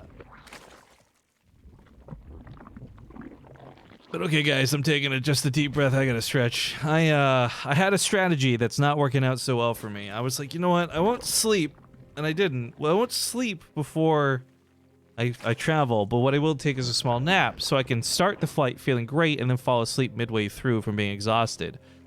However, I'm feeling fucking exhausted now. It's not working out so good for me, guys. And like I said, I still have to pack. So I'm not looking and planning or finding an excuse, but I need to really highlight quickly that this is still the round of 8. We have to have the winner of this fight against Rogue, and then the grand finals still have to play out. I literally may not be able to cast the finals due to timing. So I'm going to try my best, and we got to cross our fingers that these aren't long, stupid, silly games with remakes like we just had moments ago, and it should time out well. But I do have a hard stop, guys, of, it's 5:38 a.m. I think I put my hard stop at 7 a.m. at the latest, like no matter what. So fingers crossed this doesn't go super long. But the reality is I don't think there's enough time for me to finish the cast today. So just putting it out there so we're all on the same page, because as much as I love you guys and I love StarCraft 2, not missing my flight and packing my fucking bags is a much bigger priority. But Rifkin, if it's such a big priority, why didn't you do it yesterday? Because I had stuff come up yesterday. I can't get into it, it's personal, but I had planned to get all this done. And things have just been all over the place. Anyways, I do want to quickly mention something, though, because while we've been talking about subs and Prime and ads and all this shit, we should quickly notify you guys that this tournament is run by none of those things. The Olimoleague doesn't have any big sponsors. It doesn't have any controlling interests. It doesn't force ads of any variety. They just simply have a Patreon, which I'm not even required to advertise, but I'm just going to quickly drop, because if you guys want replay packs and you want to support a great tournament, it's like one of the longest running awesome tournaments online weekly that we get to cast. Be sure to check out the Patreon at patreon.com/Olimoleague. Of course, BaseTradeTV also has a Patreon, and it could use a little bit of love, to be honest. We're almost there. We're like 90% of our $200 a month goal to support our YouTube channel a little bit better. So if you got $1 just in your PayPal, whether you donate it here on the channel or you put it in Patreon or you put it in the Olimoleague, all great spots for it to go, guys. Angel Del Muerte, thank you for the 8-month resub. He says 8 months down, many more to come. Always glad to see some StarCraft 2. And as long as we got people like you who keep coming back, I'm going to keep doing StarCraft 2. Well, actually, that's not true at all. As long as I don't get bored of the game, we'll keep doing StarCraft 2. I think the reality is a lot of people have different opinions of me and why I do what I do. At the end of the day, I just really enjoy putting on a show. And I love that I can enjoy StarCraft 2 for that show. So, thank you guys for joining me for it.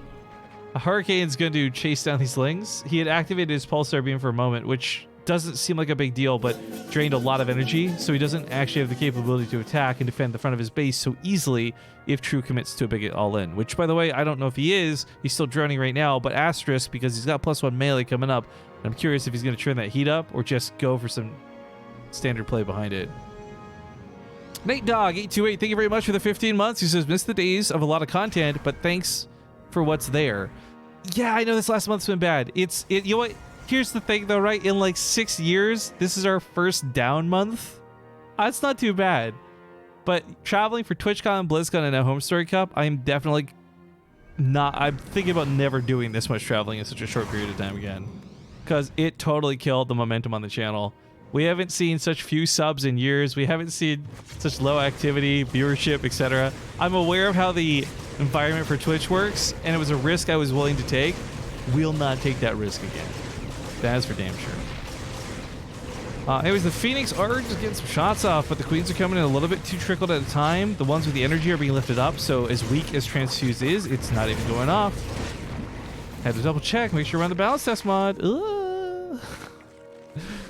But True doesn't really take a lot of drone damage, and while the Queens get beat up a little bit, the real power of his army is in these Lings. He's got +1 melee with this, so if he actually surrounds this army, he could kill it. There's no shield battery up yet. The positioning's not here, so he gets the surround. The Nexus will fall afterwards. I mean, this Oracle's got a lot of energy, so it can kill all these Lings.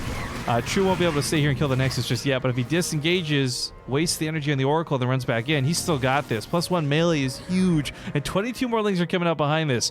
Phoenix are great for a lot of things, but what they can't really do is lift up all of these units. He's also building 10 Balings on the backside, so we might just see a bust in the wall, while all the attention's over here in the third base. He might just lose control of the natural. LSR, thank you for the 62 months, just as high. LSR from the Clan SS. Never forget, man. Thank you for the 62 months. Holy frick. Okay, is he gonna bust the wall? There's no shield battery here. He can do it. Right now, Hurricane's wasted a lot of weapons over there, so he breaks through the wall with relative ease. He can kill that pylon, but chooses to just use the power on the probes. Where are they running? Oh god, to their death. That was the answer, to their death. While this goes on, it's still got so many Zerglings backing it up. It's not even just about the Banelings catching these probes, which, by the way, the Banelings are catching the probes. Ugh! But these Zerglings are running rampant. There's no way to clean it up.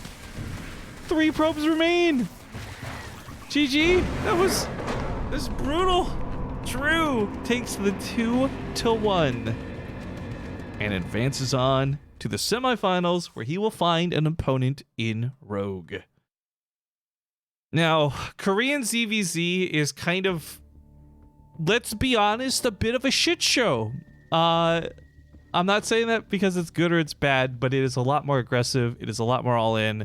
I've seen more 12 pools in Korean ZVZ in the last 2 months than like in the last 2 years of casting European ZVZ. It's all over the place. So maybe this will go quick, and if it goes quickly, then we're back on track, and I should be able to cast the rest of this with like no worries. I say that very tentatively. Anyways, we're in the lobby. That got made pretty quick. It's Parasite. We got Rogue versus True in a ZVZ, and the winner goes through to the grand finals, where they will face off against Zest, who's been waiting all this time. But like I said, sadly, I may not be able to finish this due to timing. We'll see. I'm gonna measure this out, guys. I'm hoping this is gonna be fine though. There's literally no reason for me to feel as stressed out about this as I do, but I do. So it's because I care? Question mark? I don't know. Whatever. I'm getting flustered. We're not even there yet. Lobby's up. Players are in here. Hopefully we'll get this going in a second. Or no, we're missing Rogue. Excuse me. Okay, so we get Rogue in here. Then we're gonna be good to go.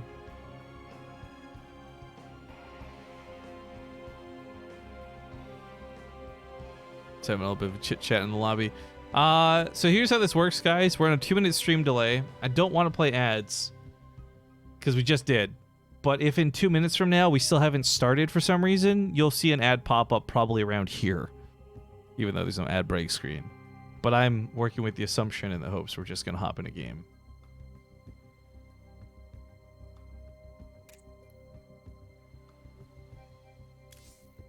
Oh, I wish I spoke Korean. I got no clue what they're saying right now. You got your game lengthwise. Well, it's 1. That just, all that does is make up for the game we had to remake earlier. Doesn't really set us back on course just yet.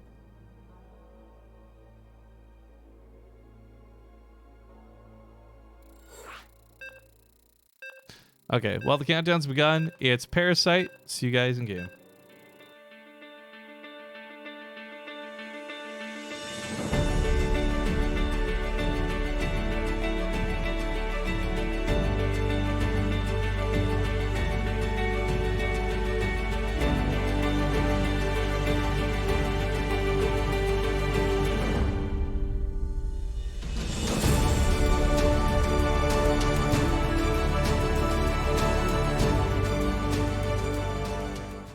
All right, folks, it's game number 1 of the semifinals. Spawning here in the bottom right side of the map, we've got the red Zerg player, True. Of course, he's repping Psystorm Gaming. The top left, playing for Jin Air, Green Wings, we've got the blue Zerg player, Rogue.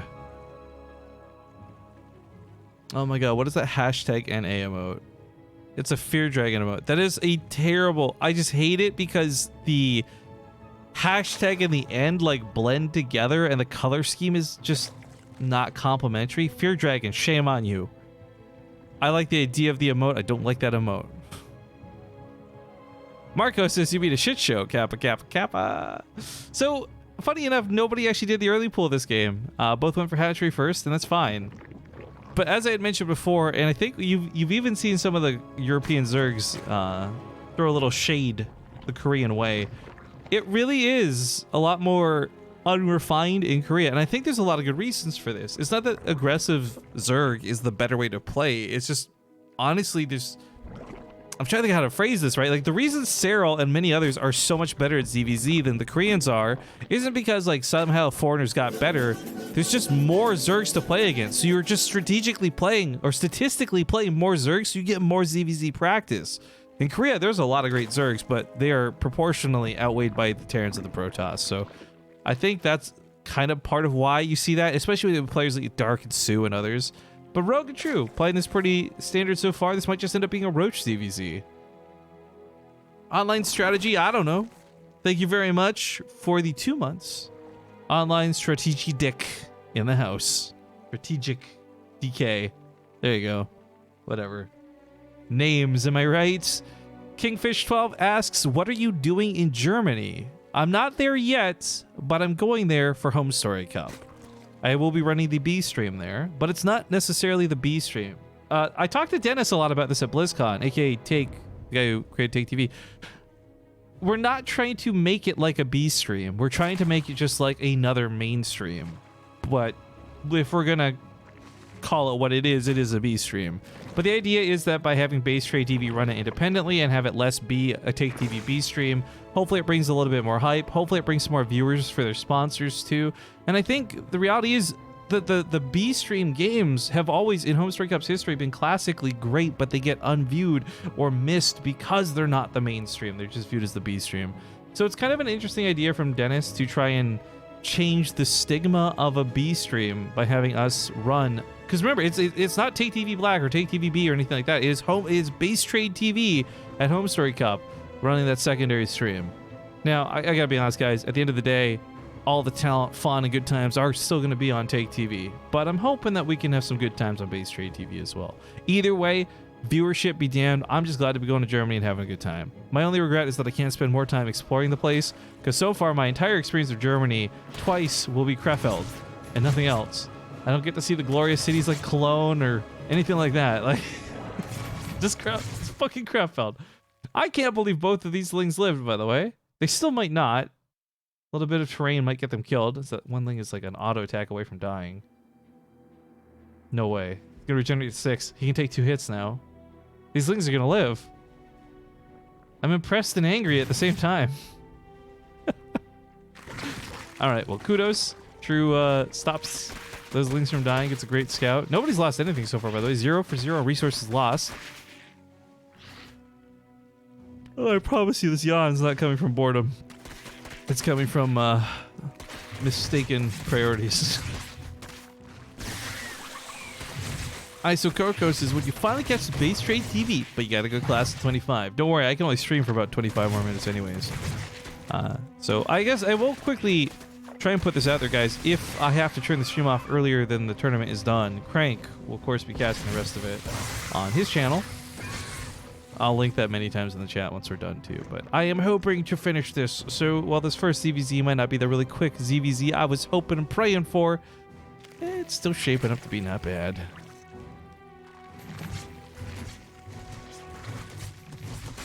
Gotta be careful with those Baneling hits. Big spikes on Rogue's Banelings don't add any damage, but they look like they would, right? Like, you think this would be like a shrapnel grenade, like the Baneling explodes and the spikes go elsewhere for ranged extra damage? Okay, look, I know that I don't know what I'm talking about, but that would be so cool. Like, for real? One stream and A stream. You know what it is? Okay, here's how base trade TV and home story cup's gonna. You guys ever see that episode of Futurama where they go to the other dimension and they try to decide on which universe is like? I don't want to be universe like universe A because it means universe B, blah blah. And they came up with the fighting mongooses according to Fry. Okay, so you got universe A, which is Take TV, and universe the fighting mongooses, which is base trade TV in a nutshell. Banlings are so close to hatching. They're so dangerous for Rogue to hop on top of these, but he does manage to kill them before they finish up. Queen's going to die at the third base. He's done an okay job. True, that is deflecting this, but he still lost a couple of workers. Oh, literally only one. Well, this goes on, but it's going to be more now. Oh, there's that caster curse. 9 workers dead. Big tally total there. True losing a queen on top. This is less injects, less larva. That's going to be really tough to work with a little bit later, but for now, he's just spending his money as best he can on those mutas. However, Espire out of Rogue is on the way, so it's not like he's going to get caught off guard by this. And in a Muta versus Muta war, Economy is going to win this game, I think. True's just... If he knew there was a counter Spire coming into play, I think he'd be leaving. I don't know. Believing, like he's believing he can win. There you go. Sorry, let's make that a positive thing. But it's more mutas. He's going to have upgrades. There's just no chance. I guess True will, okay, actually, I take that back. True will initially have more mutalisks, but he will eventually not have more mutalisks.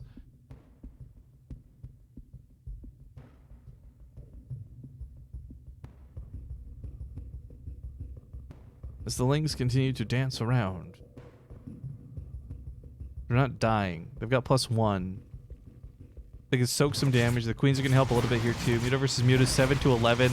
Get a Slurpee. Not going to be good enough here for Rogue initially, as predicted. But again, his 10 worker lead, plus the queens actually even this up a lot better than I thought they would. This is GG. All right. Game 1 goes to Rogue. 7 minutes, 7.5 minutes. Not too bad.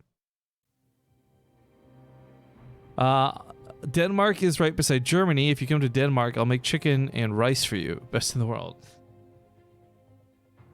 I don't have any time to travel is my point. Like, I'm going for Home Story Cup, and then I have to leave immediately to get back home and start doing stuff. What I am trying to do, though, is because I did talk Dennis into letting me stay for 1 extra day. Thank you, Fatal Lurie, 1000, but Fat Lurie. I can't say that name for some reason. I know what I'm reading, but I can't say it. Thank you for the Twitch Prime sub. I did talk to Dennis from Take TV. I convinced him to let me try and stay 1 extra day. And what I want to do, because all the players are going to be there anyways, I want to try and talk these guys into doing a Ting group while we're there so that we can get caught up a little bit with Ting and make use of a really cool studio production that they have available. So I am staying at least 1 extra day, and basically if we can make the cast happen, that's going to be the priority. But if for whatever reason we can't, or the players don't want to play, then I'll use that day to go explore Germany a little bit. But I don't think I can make it to Denmark, dude. Thank you for the offer. I do appreciate it because I fucking love chicken.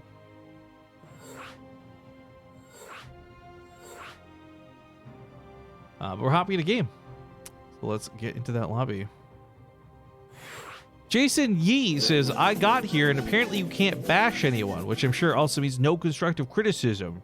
Don't blame me when things go to this, then that, and they haven't, and shit. Well, you lost your thought towards the end there, my friend, but let me get you caught up on this one a little bit. The no bashing really heavily applies to everyone else, not me and not Zombie Grub. The reason we had to make some of these rules for the Twitch chat is not because I'm worried about you guys insulting me. Guess what? I don't give a fuck what you say about me. But I do care if you come in here and start shit-talking other streamers. And what we would have a lot of notorious behavior of would be, we'd cast the same event as like Take TV and Out Gaming. Maybe it's Go for StarCraft or something, right? And they'd be like, oh, I came here because the German stream is so bad. I can't stand the German casters. They're so shit. Thank you for casting. I'm like, I know that was meant to be a compliment, but you could maybe just not be a fucking prick about it. So the no bashing rule and all that stuff, you can interpret that how you like, but really it's not for me. It's because I don't want to see you insulting my friends who are putting a lot of work into doing StarCraft 2 as well. Whether they're good at it or not is up for you to love or hate. That's fine, but don't voice that here because I'm not facilitating that for you, good sir. Anyways, guys, we are getting into game number 2. We kick things off here to the bottom left side. He's up 1 game. On that win, we've got Rogue. And in the upper right, his opponent, Sidestorm Gaming's True. And Walgren78, I had missed on that resub because I was ranting a little bit. My apologies, sir. 26 months coming back. He says 26 months. Where's the time gone? Well, if a month is anything close to a month, it probably went with the year. I don't know why I'm shitposting this. Car66, thank you for the 16-month resub. Says, please make kebab review on Twitter, Home Story Cup. See, here's what I remember. I have such vague memories of last time I was at Home Story Cup. Gildan, thank you for the 12 months. Rifkin, our first year has been a magical one. What is that emote? SOS Love. Okay, nice.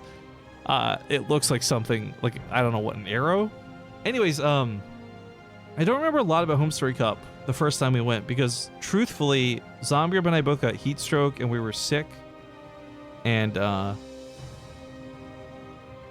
don't know, it was just tough times. I don't remember a lot of Home Story Cup, which kind of sucks and feels awful, frankly.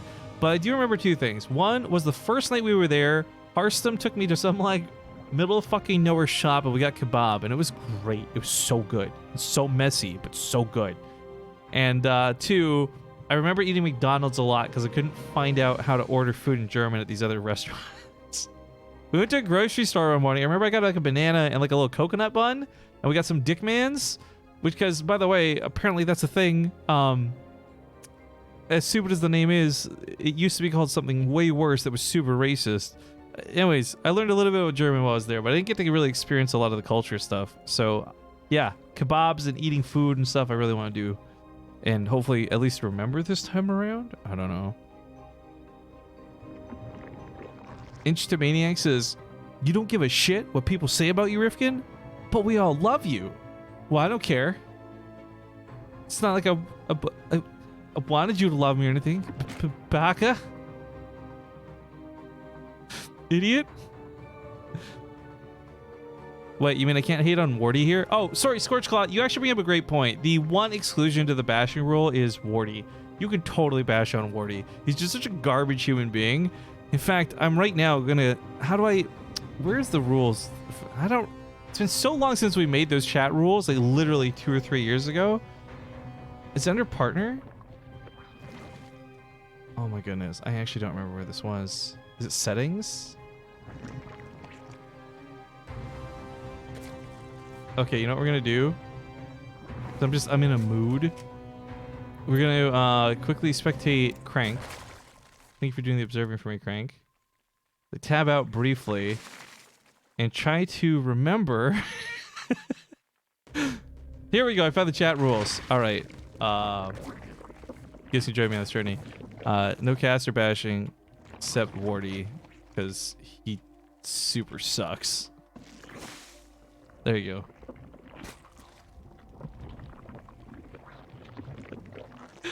All right. Thank you, Crank, for observing for me for those few moments while we fixed up the very important chat rules that were going on. Rogue is waddling across the map with some bantlings, but Drew's gonna have some of his own. Realistically here, no one is looking too scary yet, but Rogue has cut workers for now, asterisk. Roach Warren's finishing up soon, and we may see him actually just dedicate to this. The Bantlings are just here to zone out, which I think is kind of a cool move. He tries to get the queen, but unfortunately with 2 more Bantlings coming, he's not going to get her. Oh, he might actually. He left 1 link behind. That was so clever. Nicely done. Ollie says the middle of fucking nowhere kebab shop is really good. It is. That's the one of the few things I remember. Marco says you were cramped up in that room. Yeah, they had no AC. We were cramped up in a room. We had lights on us. It was literally 40 Celsius. And I'm a guy who's like twice his weight that he should be. Like, I was dying, guys. I remember poor Zombie Grub got sick way before I did, though. It was real harsh times. We were in the trenches together. People were asking about Zombie Grub again. I can't say for sure she'll will join me on the cast. Obviously, without even saying it, but I will say it. I would love to have Zombie Grub come join me on the stream. I think it'd be really fun. It'll be really good times. But as I said, she's not going there as a caster or anything. She's going there like to attend Home Story Cup, like to just visit and chill. So if she gets bored enough and wants to come cast, I hope she will, but don't get your hopes up and expect things, guys, because I don't know what her plans are. Ling's get on top of the queen. Nice pick off. Another grab. Less larva, less transfuses. Runs into a Baneling, though, on the way out, so a little bit less smooth towards the end.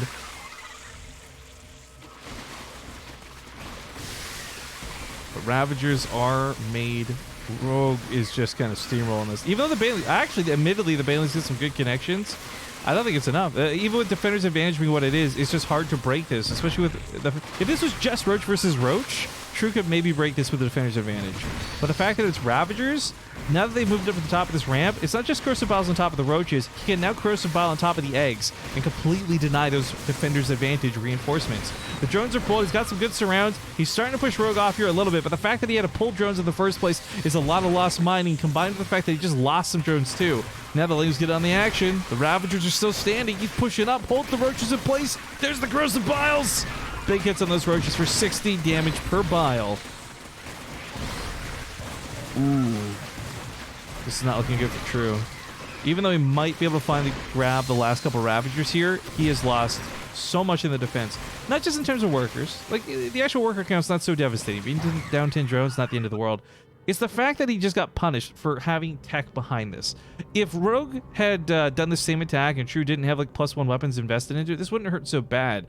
But he's left with this +1 weapons attack that should have been able to counterattack and just like straight up kill Rogue, but instead he has so few units he can't take advantage of the +1, which Rogue, by the way, is evening out. So as time goes on, and by the time True's able to counterattack confidently, Rogue will have his +1 caught up, and it won't be an advantage any longer. So True just ends up not getting anything out of this upgrade.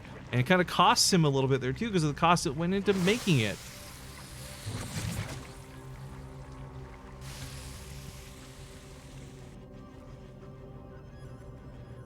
Are we on the new patch? No! I don't know how many times I gotta say this today. See, this is what I was talking about. Someone earlier, you remember? Is that guy still here who's like, Rifkin, I wish there's a way you could just convey there's a 2-minute delay.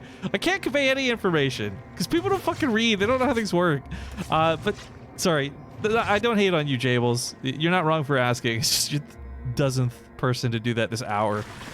It's not the new patch, guys. The patch is rolling out later. This is still the balance test mod, so it's a little bit different than what the patch will look like, but not by much. It's a good preview of what's coming. Yada, yada, yada. Deep breaths.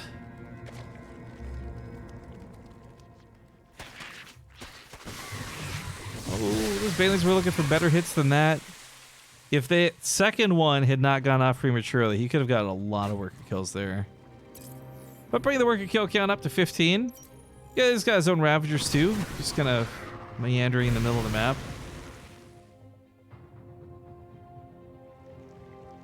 That stupid Wardy guy, all he does is play marbles. I know, and now he's playing Pokemon Let's Go Eevee, thinking it's gonna make him some like hot shit. God, Wardy's got less passion than I do, right? I play a couple other games with Wardy. He plays World of Warcraft, he plays Fortnite, he plays Let's Go Eevee, he plays marbles. When's the last time you guys watched Wardy stream ladder? I'm just saying. I was streaming ladder just the other day. Tide goes in, tide goes out. Can't explain that. Big concave out of Rogue. It's kind of hard to see how this is going to go. They have evened up those upgrades. No, it's not. Rogue's going to fucking crush this. He's up 10 Roaches. His Ravager count's still holding up pretty firm. He does lose a Ravager to Corrosive Bile. That was actually pretty bad. A couple more hits like that, and maybe True can start making this happen, but I think this is still a little too far gone. 74 army supply to 52. The worker count down, meaning Rogue's just going to have more money over time. Rogue's on a 4th base. Makes it all the sweeter. Folks, I think we're about to have Zest versus Rogue here in this best of 5 grand finals.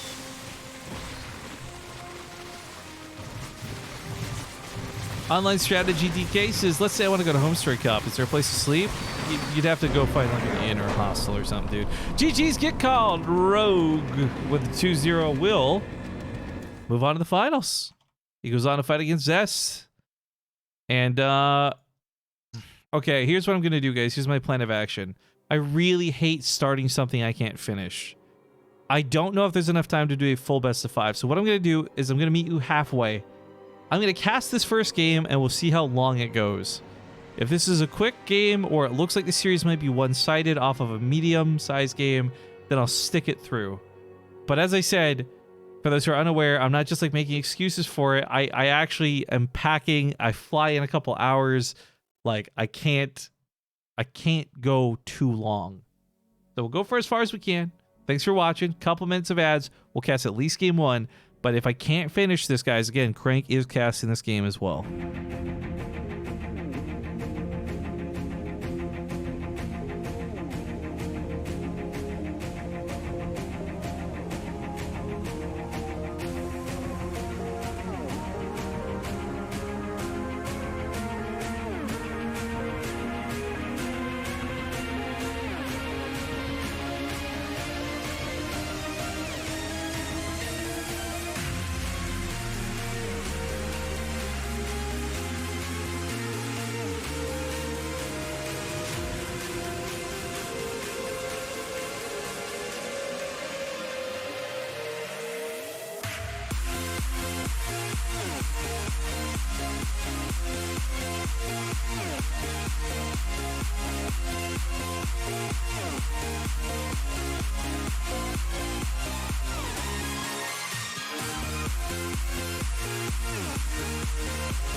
All right, guys. Hi. I'm gonna Steam, but we're in the lobby. Game number 1 of the best of 5 finals. It's Zest versus Rogue. I'm so tired. This was a mistake. I should have just not cast today. I should have just got my packing done and been not stressed. Because the more stressed I am, the more tired I get. Anyways. Again, I'm excited to be here. I had a good time. These last 3 hours flew by, which in any other situation would be great. But just because of today, it's not. So, whatever. Yeah, if you guys have missed all the announcements of what we've been talking about casually throughout the stream, first off, yes, best of 5 grand finals starting now. If I can't finish the cast, you can watch the rest of it on Crank's stream. But I'm leaving for Home Story Cup. I'm going to be running the BaseTradeTV at Home Story Cup. It's great. You're gonna see some more casting this next week, but I gotta get all good to go. Anyways, we're in the lobby. It's Fracture. As the players good to go, I'm here ready. I'm anxious. Will you host a channel that casts the game afterwards? Maybe. I don't know. I'm either gonna host a friend or I'll just host Crank. I don't know which yet. Crank actually has front page. So I don't know if he really needs a host today. He's got like crazy viewers, which is good for Crank, but I might try and give a bump to somebody else. Yeah, Crank's rocking 3.5 thousand people. God.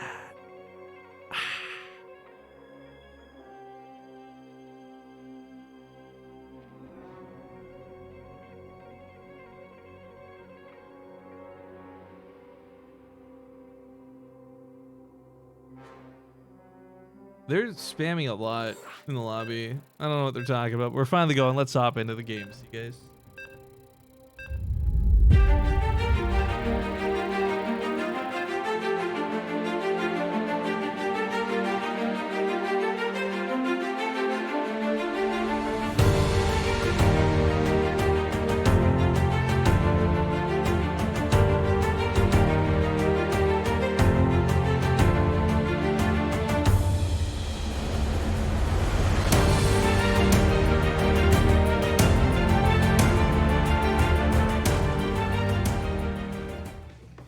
All right, let's get into the grand finals. It's map 1 in a best of 5. Spawning in the top left, we've got Jen Ayers Rogue.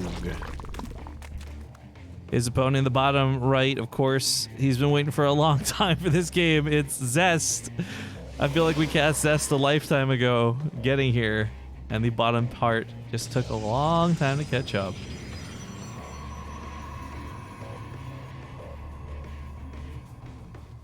BaseTradeTV, do your packing while you stream.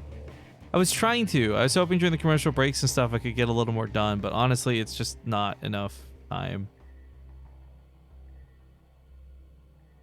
Like, I'm a last minute packer. I'm not this much of a last minute packer. I had a friend who was in need yesterday, and while I was planning to spend the entire day focused on just packing and being ready to go, I unfortunately had to spend some time with them, which I had a good time. Great time hanging out with them. You got to talk them through some of their problems and all that, but oh boy, I did not realize how badly it was going to mess me up in terms of like getting set to go for things today. Which again, I just want to stress, I am not good to go for things today. I'm a little frazzled. My plan at this point though is like, look, I've got so far most of my clothes packed. I've got my like bathroom kit and everything. It's just folding it so it fits in the suitcase, because I'm not paying to bring like 3 bags to Germany. I just want to bring like the one. Do12140 says he may have 3.5,000, but we choose you. Oh, those freaking wholesome memes, dude. Nah, Crank's actually been a really good content creator since he kind of transitioned over to casting and stuff. I know he really was intent on being a pro player and all that good stuff, and it took him a while to kind of get over that stigma, but he's been getting some front page love from Twitch, which is awesome. He's been doing really well, and nothing but respect. There's no pettiness here about having more viewers, but I thank you for choosing me nonetheless. I really do appreciate it still. Need to get me some of that sweet front page time. Actually, the front page time is really weird how it works too, because there's just so many more people who are awake later in the day than there are. So even if you have like the best front page exposure at this time for casting, it still only brings in like a small amount of people. Whereas it would be like literally 3 times as much if you could get it later in the day. It's just crazy how that dynamic works. But at the end of the day, you know what? The channel's been offline for so long. We're getting close to 1.5K here towards the end of the stream. I'm cool with that. I don't look at that as bad at all. Plus, today was kind of a fuck around day, right? Like, I like the Olimoleague. I treat it with respect. It's the BaseTradeTV kind of respect, though, so it gets viewed strangely. But, yeah, it's just been kind of a mess around day. Had some good games, some good players, a nice little preview of the patch. I can't wait for the patch to roll out, though. And honestly, the number one thing I'm looking forward to is not, like, the units or changes or the upgrades. It's just that people won't be fucking asking if the patch is live yet. It's just not the balance test mod. No, the game's live. The changes went through. We're all good to go. I do think what's going to be nice, though, is I'm hoping I'm going to be a little bit better versed for Home Story Cup than other folks will be. A lot of people are going to be experiencing some of these changes for the first time. There's some of the casters I'm sure have not been keeping up on the patch, which isn't a problem. I'm not shaming them or anything, but they just won't know everything. And we've been keeping up a pretty good set of content since BlizzCon, so I want to say I'm feeling very confident about casting Home Story Cup because I'm aware of all these changes. I'm just very afraid we're going to have a couple of TY situations where really good players are going to make mistakes on the patch because they don't understand the new unit interactions or they don't realize X versus Y changed type thing. So it's going to be really interesting. It is the first big tournament on the new patch. I'm just remembering back to Homestuck Cup last year when they put that patch through and the Stalkers became basically immortals and Zest just trucked through everybody.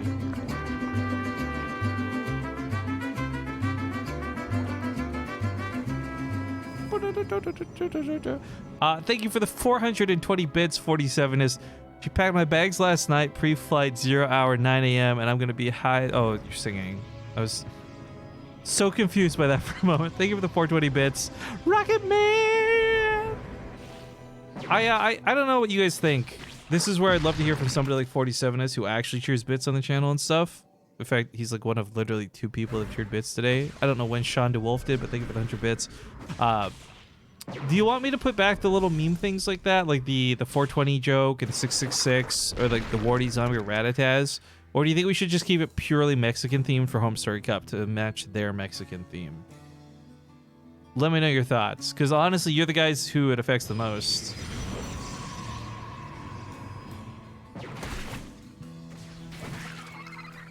Scorpion Warriors is, I'm glad Home Story Cup is almost here. I'm looking forward to it. Hell yeah, dude. Home Story Cup is like the best tournament every year. Don't at me. BlizzCon's got nothing on Home Story Cup. I'm only saying that right now, of course, because I'm part of it this year. All right, the Archon's doing a little bit, but not much. The Roche is doing a really good job deflecting this.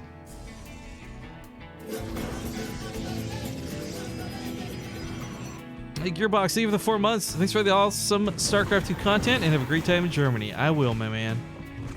Queens get up here, and, well, it's only one, actually. That's a bit of a problem. The other 2 are on the low ground trying to catch that Warp Prism. Sporecrawler's also trying to reposition for it, but not going so well for Rogue. Really not handling this first attack all that well. Archons are usually good. Okay, well, right there, you just start making up for it. I would say Archons are usually going to get some damage done of some variety. It's just limiting how much they do is usually the goal. The reality is that the Queen lived, the drones got pulled, he lost mining, only 9 have gone down, which sounds like a lot, but realistically, it's not. But losing that Archon hurt for Zest a lot. He needs the second Archon to actually get the damage done, to actually kill some of these units at all. Otherwise, it's just like a blast that leaves units low and then he has to get out. So, Warp Prism's still low on health, shields have not really had a chance to regenerate. Takes 10 seconds out of combat before those shield regens kick in, so a little bit tough here for Zest. Not really getting the damage out of this that I think he wanted to.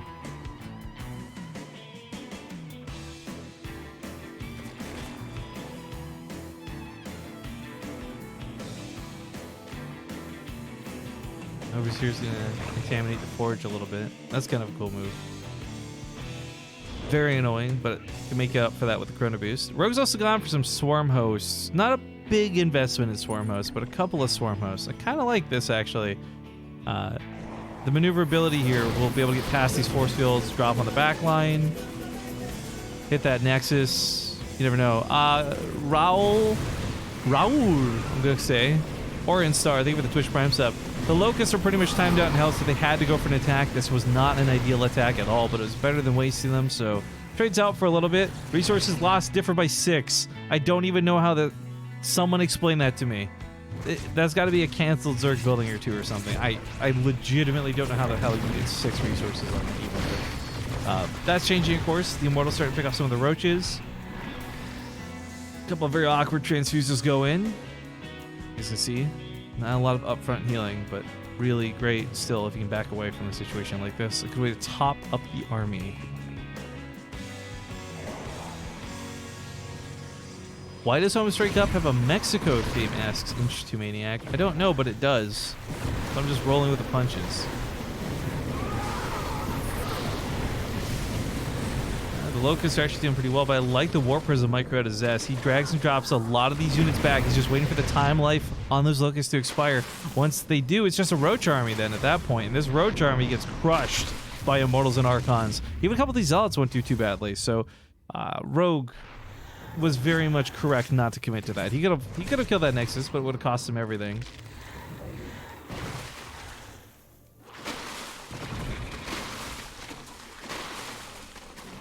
To the right side, we have a Nexus being taken. Looks like the Overlord not quite dropping creep in the right spot to block it. That's a little awkward. But as a Rogue could start looking for another point of contest. Like, he's focusing a lot here. He doesn't have to. He can just go northwards, take out that Nexus, and then swing back if he'd really like. But oh, the Locust on top of the Immortals. But there's that Warp Prism pickup micro, keeping them alive. Draw some of these Immortals back. They're getting picked off by the Roaches. Corrosive Bile's helping out too, but Zest now down to half the army supply. And these Locusts are not destroying Zest, but they are chunking away at his army. Each of these trades goes a little bit better for Rogue, I feel. 21 Hydras on the back end of this too is going to make this even more difficult to deal with. Because as I said before, right now, once the Locusts are dead, it's just a Roach army. That's not that terrifying. But once the Locusts are dead, it's going to be a Roach Hydra army, which is terrifying. And Zest does not have storms or disruptors to deal with this. He doesn't have the appropriate area of effect damage, excuse me. Storm's not even researched. Oh boy. I think Zest is gonna get smothered. That's a lot of shield battery energy that's helping a ton. It keeps a lot of the Immortals alive, which are, of course, the most important part of the defense. But every time, Rogue backs away, and this is what makes him such a good player. A lot of people, I think, would overcommit to these fights. They think, oh, I've just wasted all the energy in the shield battery, so I can keep pushing in. But no, he falls back, he regroups with the Hydras, he's at 135 army supply, he's got +2 weapons, there's no area of effect damage to push back these Hydras. He has to rely on Archons and Zealots. So as long as the Locusts or the Roaches are in front of the Hydras and they're taking the hits, the Hydras are going to bring the pain. Seriously, 14 a shot every 0.59 seconds. They've got group spines too, so they got that range to sit behind those units. Here comes the Locust. They're going to soak the hits. That's where the Hydra should really shine through. The Locusts themselves are not too shabby. 12 damage as well. Yikes! Zest is almost out of units. He takes care of the Locust, but most of everything's gone, so what does he have left to deal with the Hydras? The answer is not a lot. GG's get called, and Rogue takes game 1 here in the Grand Finals. All right. I'll do one more. I really don't think I can stick around for after this one, though, guys. I will cast one more game, and hopefully it won't be too bad. If it's quick, then I can do 3. But if it's not quick, I can only really afford to do one more. Again, sorry so much about this. The combination of the round of 8 being delayed, plus that remake, really screwed up timings. We were honestly on time for this to finish up well within our time frame.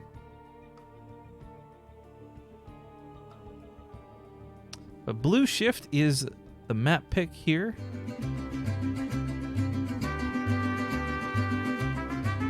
Homestead Cup has a Mexican theme because it's special. But then Special actually withdrew from Homestead Cup and he's been replaced by Sue. Awkward. Sean DeWolf, thank you for the 100 bits. Nonetheless, though. Spam your Doritos even without Juanitos.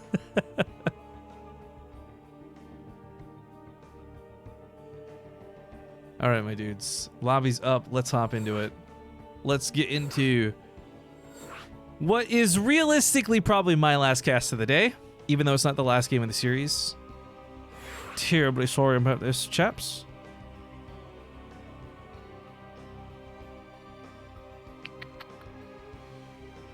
Man, there is some Super Smash Bros. Ultimate fan art that's been coming out. It looks so cool. I don't follow Smash very much. Like, my experience with Smash is playing it casually on the N64, but this looks hype. All right, let's hop into Blue Shift. See you guys in game.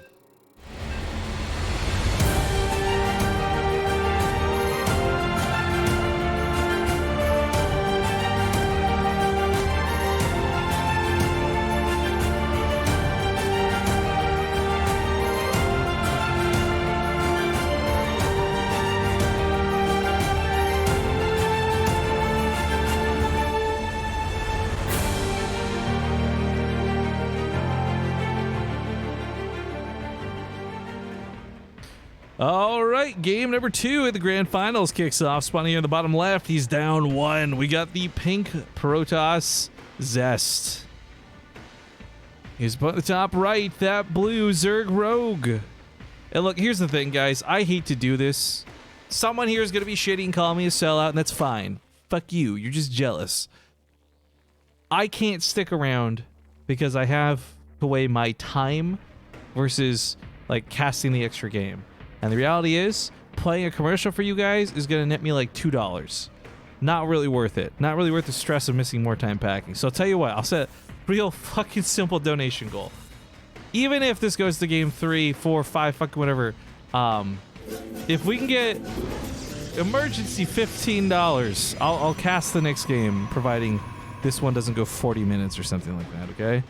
But otherwise, this has got to be the last one. And I'm not trying to do this to, like, cuck you guys. I'm just saying, like, it's really literally not worth the time. Hashtag passion for StarCraft and all that, but today is the day where I got to travel, so it's a little bit different. Like, it's today's one of those one days I get a pass. So if we can get $15, I'll stick around for another game, make it worth my while. You know, basically buys me lunch from at Home Story Cup, you know what I'm saying? Zillane89, thank you for the Twitch Prime sub. All right. as far as this goes, a nice little block out of Zest. He puts the pylon down to the natural base, forcing Rogue to jump ahead to the third. I don't think this is such a problem, though. We've seen a lot of players just do this naturally anyways. It's not even a dance of like, should I, shouldn't I try and deal with this? It is just go to the third, take your third base, play the best recovery you can, and play the game out. So this will be a little annoying as you see here, the Zerglings have to chip away at this. I'm not sure if Zest is willing to commit to throwing down a Cyber Core here. I would kind of hope not. He doesn't have the money for it anyways. So yeah, that gets cleaned up pretty easily. A lot of people though in chat washed up and some bad stuff about Zest after that game. I get it. That looked bad. That was a rough loss. But you guys have to understand, Zest actually did a stellar job defending for so many of those fights leading up to the final one that got him killed. And getting little bits chipped away at him over time was just so difficult to recover with no counterattack. So I look at the game and two things come to mind immediately. One is like a better Warp Prism for harassment. Because, I mean, he did the Archons and he did the Warp Prism and then nothing after that, right? So there's no reason for Rogue to do anything but keep the pressure on the front lines.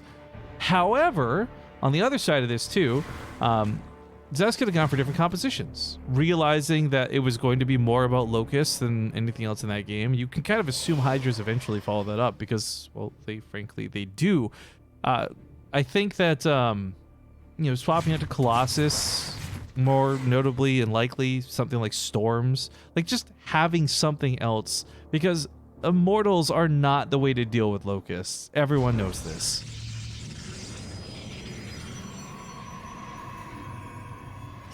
I think it's mainly Wardy that calls you a sellout. Oh, Bacon Hero, you have not seen half the messages we've got timed out.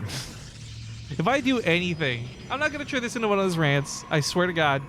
But it's just like if I do anything about money, oh, people get so salty. Like, In Control actually talks about this really well on the Pylon show. Like, how dare somebody try and make money for a living? I can't do a quote because it's actually a longer conversation. But if you guys don't watch the Pylon show, A, great show. Love watching it every week. I don't get to watch it every single week live, but most of them I do. B, just anything with more Control. It's always going to be funny, good times. Oh, fuck. Did we just get baited? We did. 47 is just bailing busted. 1500 bits. This is rift baited. All right, fuck it. You guys got me. I'll stick around for another one. But again, I gotta stress, this really is still time gated. Like, if this is a 40-minute game too, then I'm just gonna have to skamaz and steal that 1500 bits from you, dude. Because I can't stick around if this is gonna be like 40-minute game into 40-minute game into 40-minute game.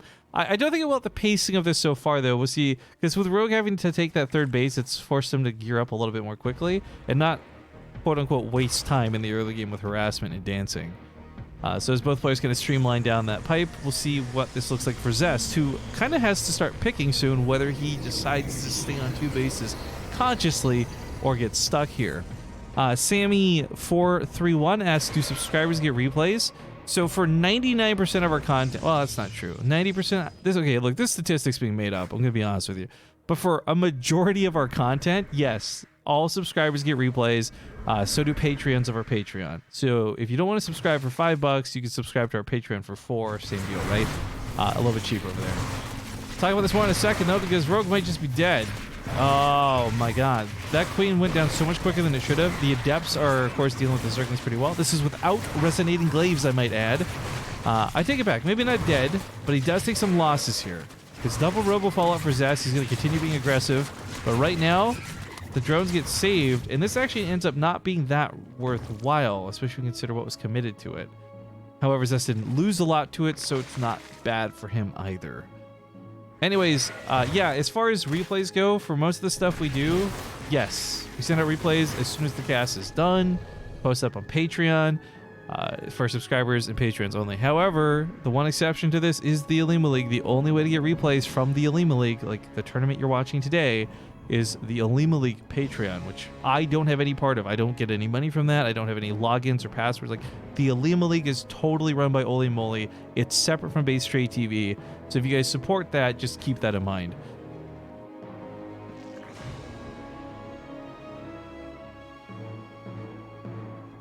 I can't believe this guy expects to get paid for his job. I know, it's fucking ridiculous. But thank you 47S again for that. Anyways, the triple oracles leave some interesting options now. With them having a lot of energy, they can put down a lot of stasis traps. They can cast several revelations. They can go back in and try and get some kills.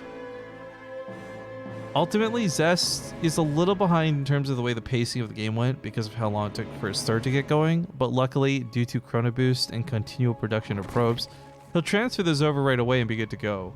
In fact, he's long distance mining as we speak, so that third base is essentially saturated. It just has to actually finish up first. Ooh, almost loses that Oracle. Gets out of there with 4 health. Much health is kills. This is... Ugh, why didn't you pack last night, dude? I can't. Guys, look. I'm going to intentionally start ignoring some of these questions today. Because if I answer this like this, then it sounds like I'm getting mad at you. But I'm not getting mad at you. I'm just getting mad at the fact it's like the 5th fucking time I've had to answer this question in like half an hour. So, TLDR, guys. I am a last-minute packer. But that didn't actually have a lot to do with this. My plans were to pack yesterday. I had set aside time for this. Something came up. A friend was in need. Couldn't leave them hanging. Helped them out. Had a good time doing it, granted. But didn't get to pack as a consequence.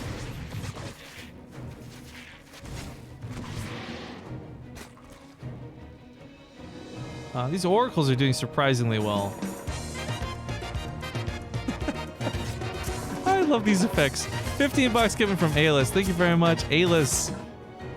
Go pack, Rifkin. What are you trying to cancel out the 1500 bits of 47ness? Is this like, are we having a donation war? in the weirdest of ways. The oracles annihilate the Spark Brawler. No cancel there. But Rogue's doing more of the same. Swarmhost. And I want to start talking about this a little bit because there was some very clear, we'll say, passion from the audience about their feelings on Swarmhost. AKA, Swarmhosts are fucking broken. They can be, but again, I really just want to drive home. It's not that the Swarm hosts were great. They were. But it's not that the Swarm hosts were great. It's that Zest was ill prepared for them.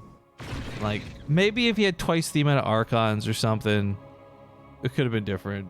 But this time, I think we'll see him handle them a lot better. Because this time, he's going to have Storms. And a little area of effect damage goes a long way. I think I'm still a big fan of Disruptors, personally, but Storms will get the job done in a pinch. Also, you know what? It's been all day. We haven't had to deal with this once, but I'm starting to see a little bit of stutter now. I just want to quickly address this before we get into it, that it's not the stream lagging. Don't worry about refreshing your game. If you see stutter like that, guys, that's coming off of the Korean server, and there's nothing we can do about that because I'm perfectly well connected over here. It's a thing. Blizzard's aware of it. We talked about it at the summit a little bit. They don't really have any answers. And sadly, it's not their highest priority to fix, but they are working on it. So, hey, at some point, you know, we'll just have silky smooth Korea cast again. But, knock on wood, like this whole stream, actually, I'm just now aware this is like the first time we saw those stutters all day, so I'm not going to complain. It's not so bad.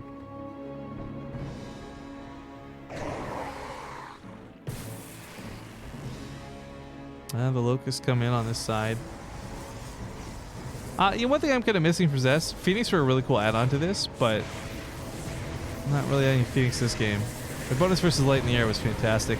Trying to set some stasis traps down to catch the locusts. The locusts will still time out, as you just witnessed, so they can die in the stasis trap. They're probably like one of the only units that can die in a stasis trap. But they fall out over there.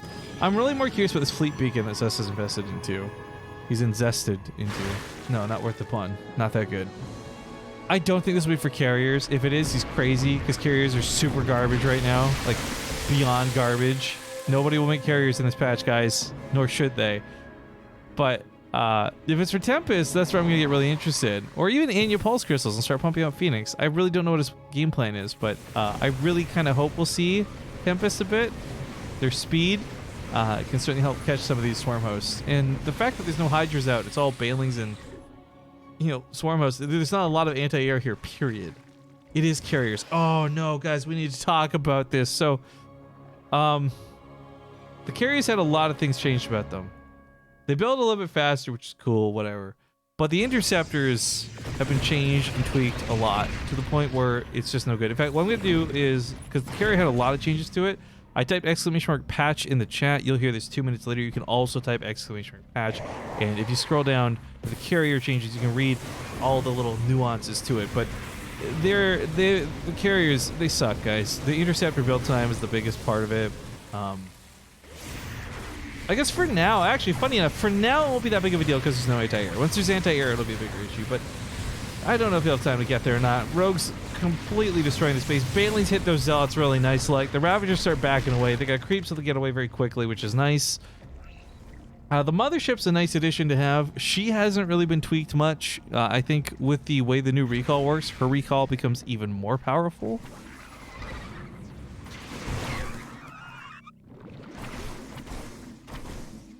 Why are we spamming flames in the chat? What just happened? Okay, the stream's still live. You guys are making me freak out. Alright, anyways, as far as the carriers go, yeah, a lot of little changes. The interceptors come out much slower. The garbage as far as like build time, it's like twice as long to build them. But in this one weird select scenario, it's not so bad because, as I said, there's no anti-air at present. But Rogue is pumping out 11 Corruptors, and that will change. Can Broodlings Dynasty? I guess, you know what? I guess anything with time life can die in a stasis trap, right? Broodlings, Infested Terrans. I just mean to say, like, it's meant to be a stasis trap. You're supposed to not be able to be affected while you're in it. It's just the internal timer still ticks.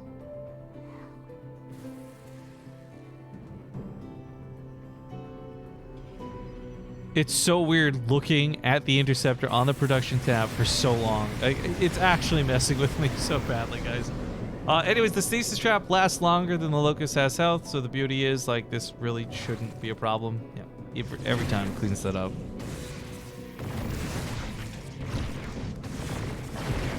Marco says that Swarmo skin is dope as fuck. Yeah, it's like that robot Swarmo skin. I'm not a big fan of the little dots. There's like, I can't remember, there's a name for this. I don't like it personally, but like I have that whole fear of whatever weird dots.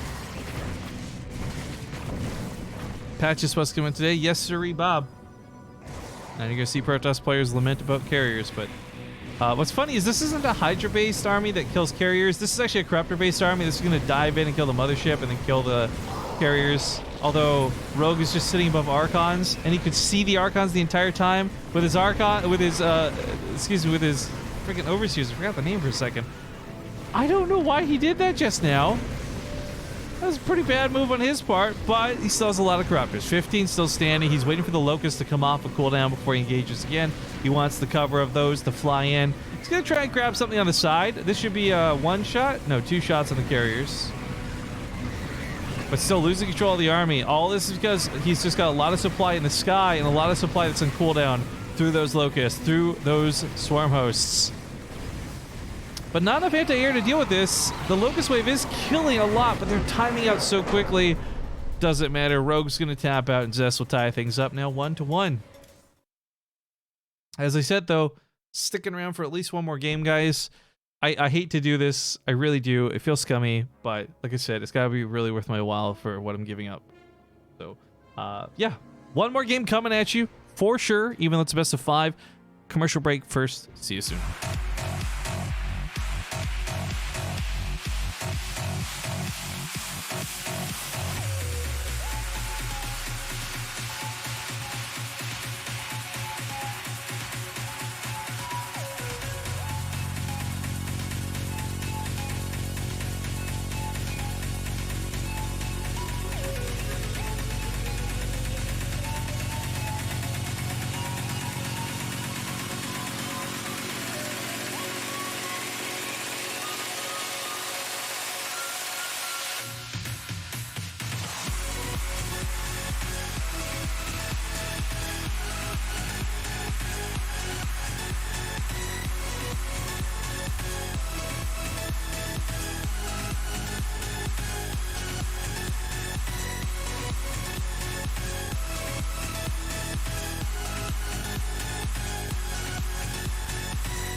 Okay, so the game started a little bit earlier than I was ready for. Sorry about that, but we are getting into game number 3. If you're just joining us, it's the finals. It's a best of 5. Things are tied up 1-1, but this is probably my last game I can cast for it. So you'll have to see who actually wins this on Crank's channel, guys. Spawning here in the bottom left side of the map, we got that pink Protoss coming in all proud like we got Zest.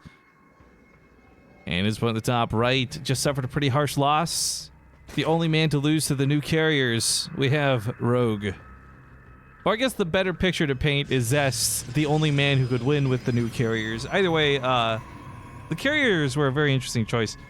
I'm not a big fan of it. But something that someone in chat had brought up that I did not get to really highlight much because they didn't use it in the way I was hoping was the way the new time warp works. So Mothership itself hasn't changed much, but the one ability it's got that's different is the time warp, because now not only does time warp affect movement speed, it also affects attack speed to units caught in the bubble. And yes, it does affect air units, as we learned. So, well, not the greatest ability that you can really always count on, because your opponent's army can just move outside of it, let's be honest. You can do some cool stuff where you can like lay it down on the ramp so you know that anything that comes through is not only just slowed, but if they choose to attack, they take a longer time to attack, and all these other little subtle things. So the Mothership's had a lot of cool changes to it. But as said, it's a lot of the Protoss late game that was tweaked and changed. The Tempests have a little bit of a different role than they've had in the past, although it's generally still the same.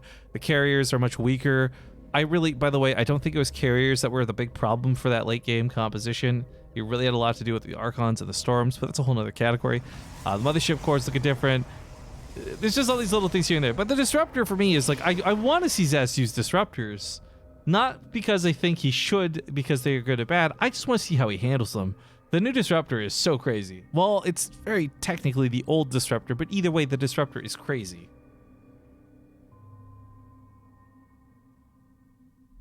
Zaborg says, what's so bad about the new carrier? Okay, guys, like I said, if you type !patch in the chat, those are the official patch notes posted by Blizzard. You can see the highlight to all these units, but I will take the time, now that we got a little bit of breathing room that the game's over, to talk about the carrier changes. So, the build time was decreased from 86 seconds to 64 seconds. So now you can build carriers much quicker, although you'll never build carriers. The HP shields were changed from 250, 150 to 300 and 150, so 50 more shields. Interceptor build time was increased from 6 to 11.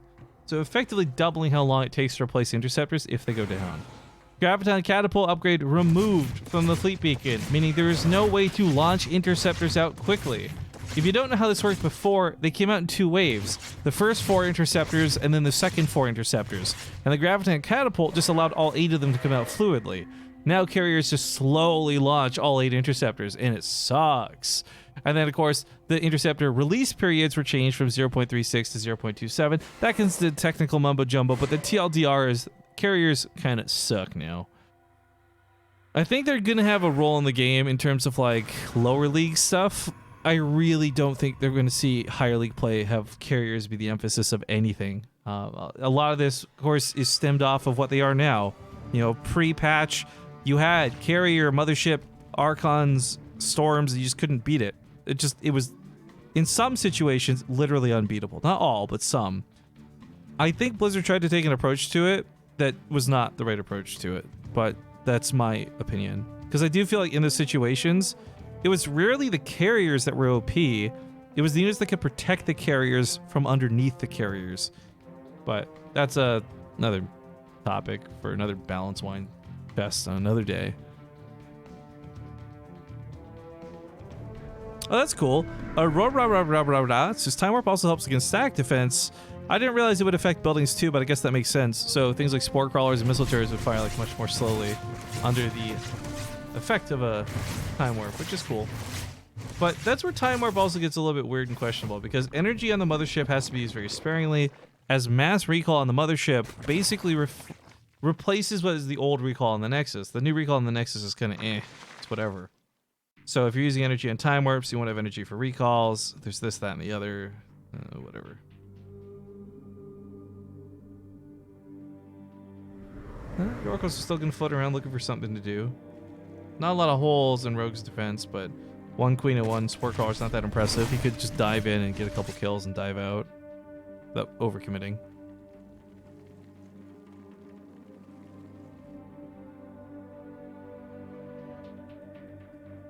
Oh, excuse me. I've misspoken when I was reading the carrier stuff. I think I said shields instead of health. I was reading it backwards, but the point is still standing that carriers, they've got more health and they build faster for units that are garbage. The interceptor nerf was really what kills it. And the interceptors themselves weren't changed, just like everything around them were. How fast they get launched out, how far they can go before they're called back, and how much their build time is.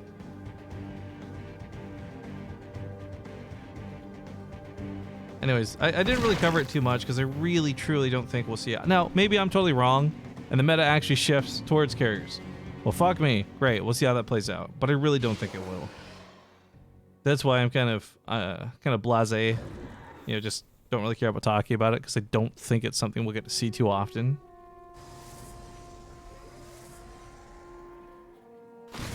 Bacon Hero writes some dumb shit in Toy Chat sometimes, but I think he just took the cake on this one.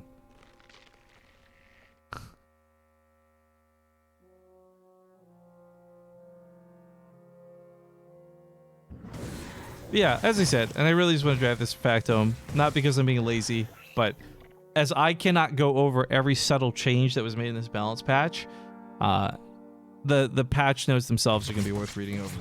Now, what's interesting about this, though, the patch itself is, last year we had a really big overhaul. New units, new changes, mothership, shield batteries, you name it. This year it was more of just like refined tweaks, and I can't say much on it because, you know, the whole summit discussion is like under NDA. But I will say that there were some very mixed opinions on this patch. And I think I'm of the camp, personally, that I don't like all these little subtle changes. I'd rather have much bigger ones to shake things up. Because last time this happened, even though we didn't get an expansion, it kind of felt like one, right? Whereas this time around, it just feels like another balance patch. It doesn't feel special. It doesn't feel like it's shaking things up. And the changes aren't bad. I'm not criticizing the changes. It just doesn't. It feels weak. You know, it just leaves something to be desired.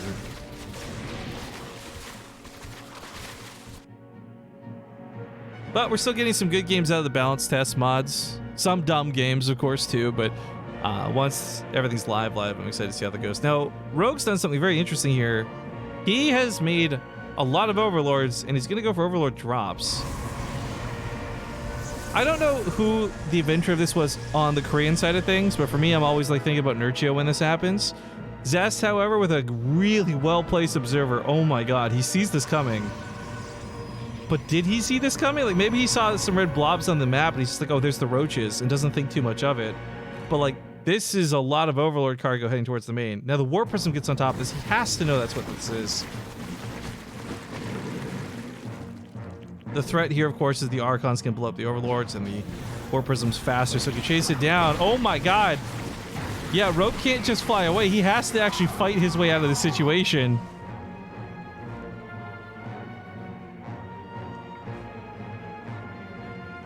Alright, so now he's aware that this drops.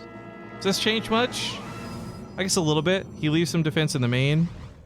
He'll be moving around from base to base, I guess, but I don't think Rogue's going to be able to make use of these for now.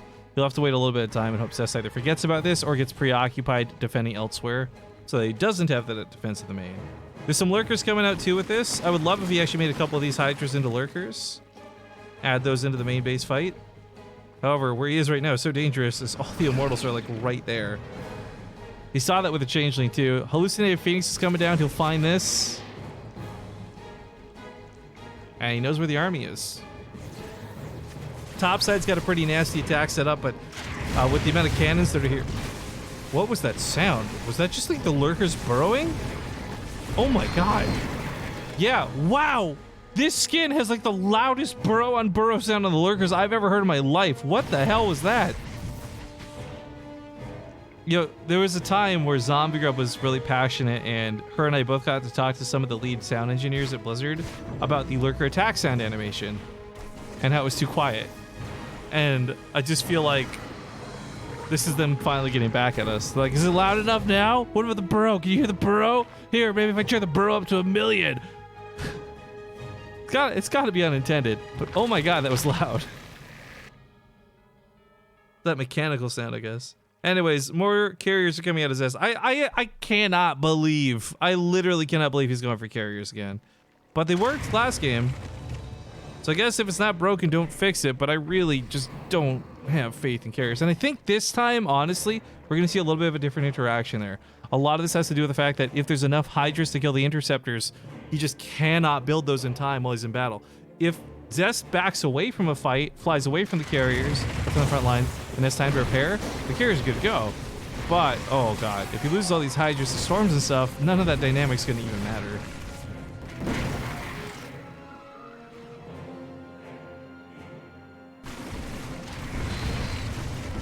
Big, loud burrow in the main. There is some detection here through the cannons, but it's kind of limited, so the lurkers can sit outside of the edge of this for quite some time. Looks like there was a counterattack. Some Zealots running by to the base.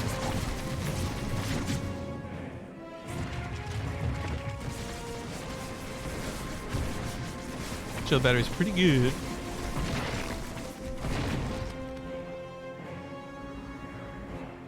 Got that adaptive talons upgrade finishing up. This is gonna make the lurkers a little bit faster off of creep, but that doesn't matter nearly as much as the pretty much instant burrow and unburrow they get with it. I don't like this though. I think Rogue's committing too much to the lurkers. He doesn't know how much he's gonna need those Hydras to fight off the carriers. He's on 14 lurkers. He's gonna have a few more here in a sec because these all finish up. It's gonna be closer to 20. 22 lurkers. I mean, God, it's so loud. Oh, it's so freaking loud. No, the instant burrow and unburrow. Oh, it's just getting worse from here. The drones fighting's really loud. Yeah, they get those saw effects. Anyways, the lurkers here would be great if this was an immortal army backing this up in gateway units, but it's not. It's carriers, and that's where now the mothership gets revealed. She's gonna be able to come in here and maybe use a time warp to help out in a few seconds. She's almost got the energy for it. Attack to the south side is drawing the attention of the carriers as these lurkers continue to fight. Oh my god, these are just so loud. I got...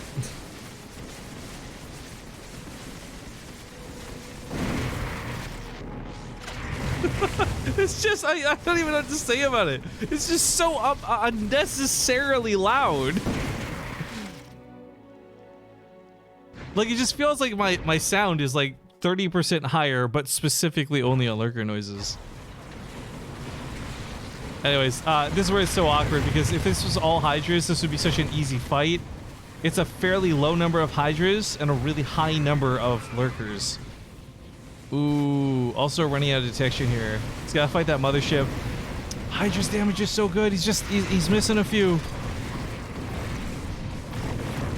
A lot of the lurkers have died too, so he's gonna wrap around and try and get on top of the immortals. A little bit easier said than done. Now he's in range for the fight. Here comes a lot of overseers, but even with all that detection, Rogue's got 96 army supply. Where is it? Because none of it's here. Is it all in production? 22 Hydras? Jesus Christ. Zest is snowballing. He's about to take it, ladies and gentlemen. I don't know what Rogue wrote. He's probably pissed off. This is it kills me. If he had less lurkers and more Hydras, he would have won that game. But that's gonna be it, guys. Zest takes a 2-1 lead. He still has to win one more to lock it down, but sadly, as I said, I just simply do not have the time to stick around to cast out the rest of this. So I love your faces so much, guys. Thank you for all your support over the last couple days. Crank is casting the end of the series. I'm going to be spamming. I'm trying to avoid doing it right now because I don't want to do spoilers. But to show you guys really quick, whoop. You can either go to Team Liquid and find Crank here in the top right, or you can just go to the stream, which is twitch.tv/tvcrank. Either way, I'm going to be pasting this link in chat a bunch if you want to go watch that over there. Thank you guys for watching the show today. I'm very sorry I can't finish this. The timing on this was just... that one regame, right? It's really fucked this up. So I'm going to end this here. I'm also going to be going to host my friend Nikki. She's doing Pokemon. I fucking love Pokemon. I know some of you guys want me to host Crank, but... dude, this girl's got great energy. I hope you love her as much as I do. I gotta go. I'll see you guys. Thanks for watching. Wish me luck, safe trips, all that stuff. Bye!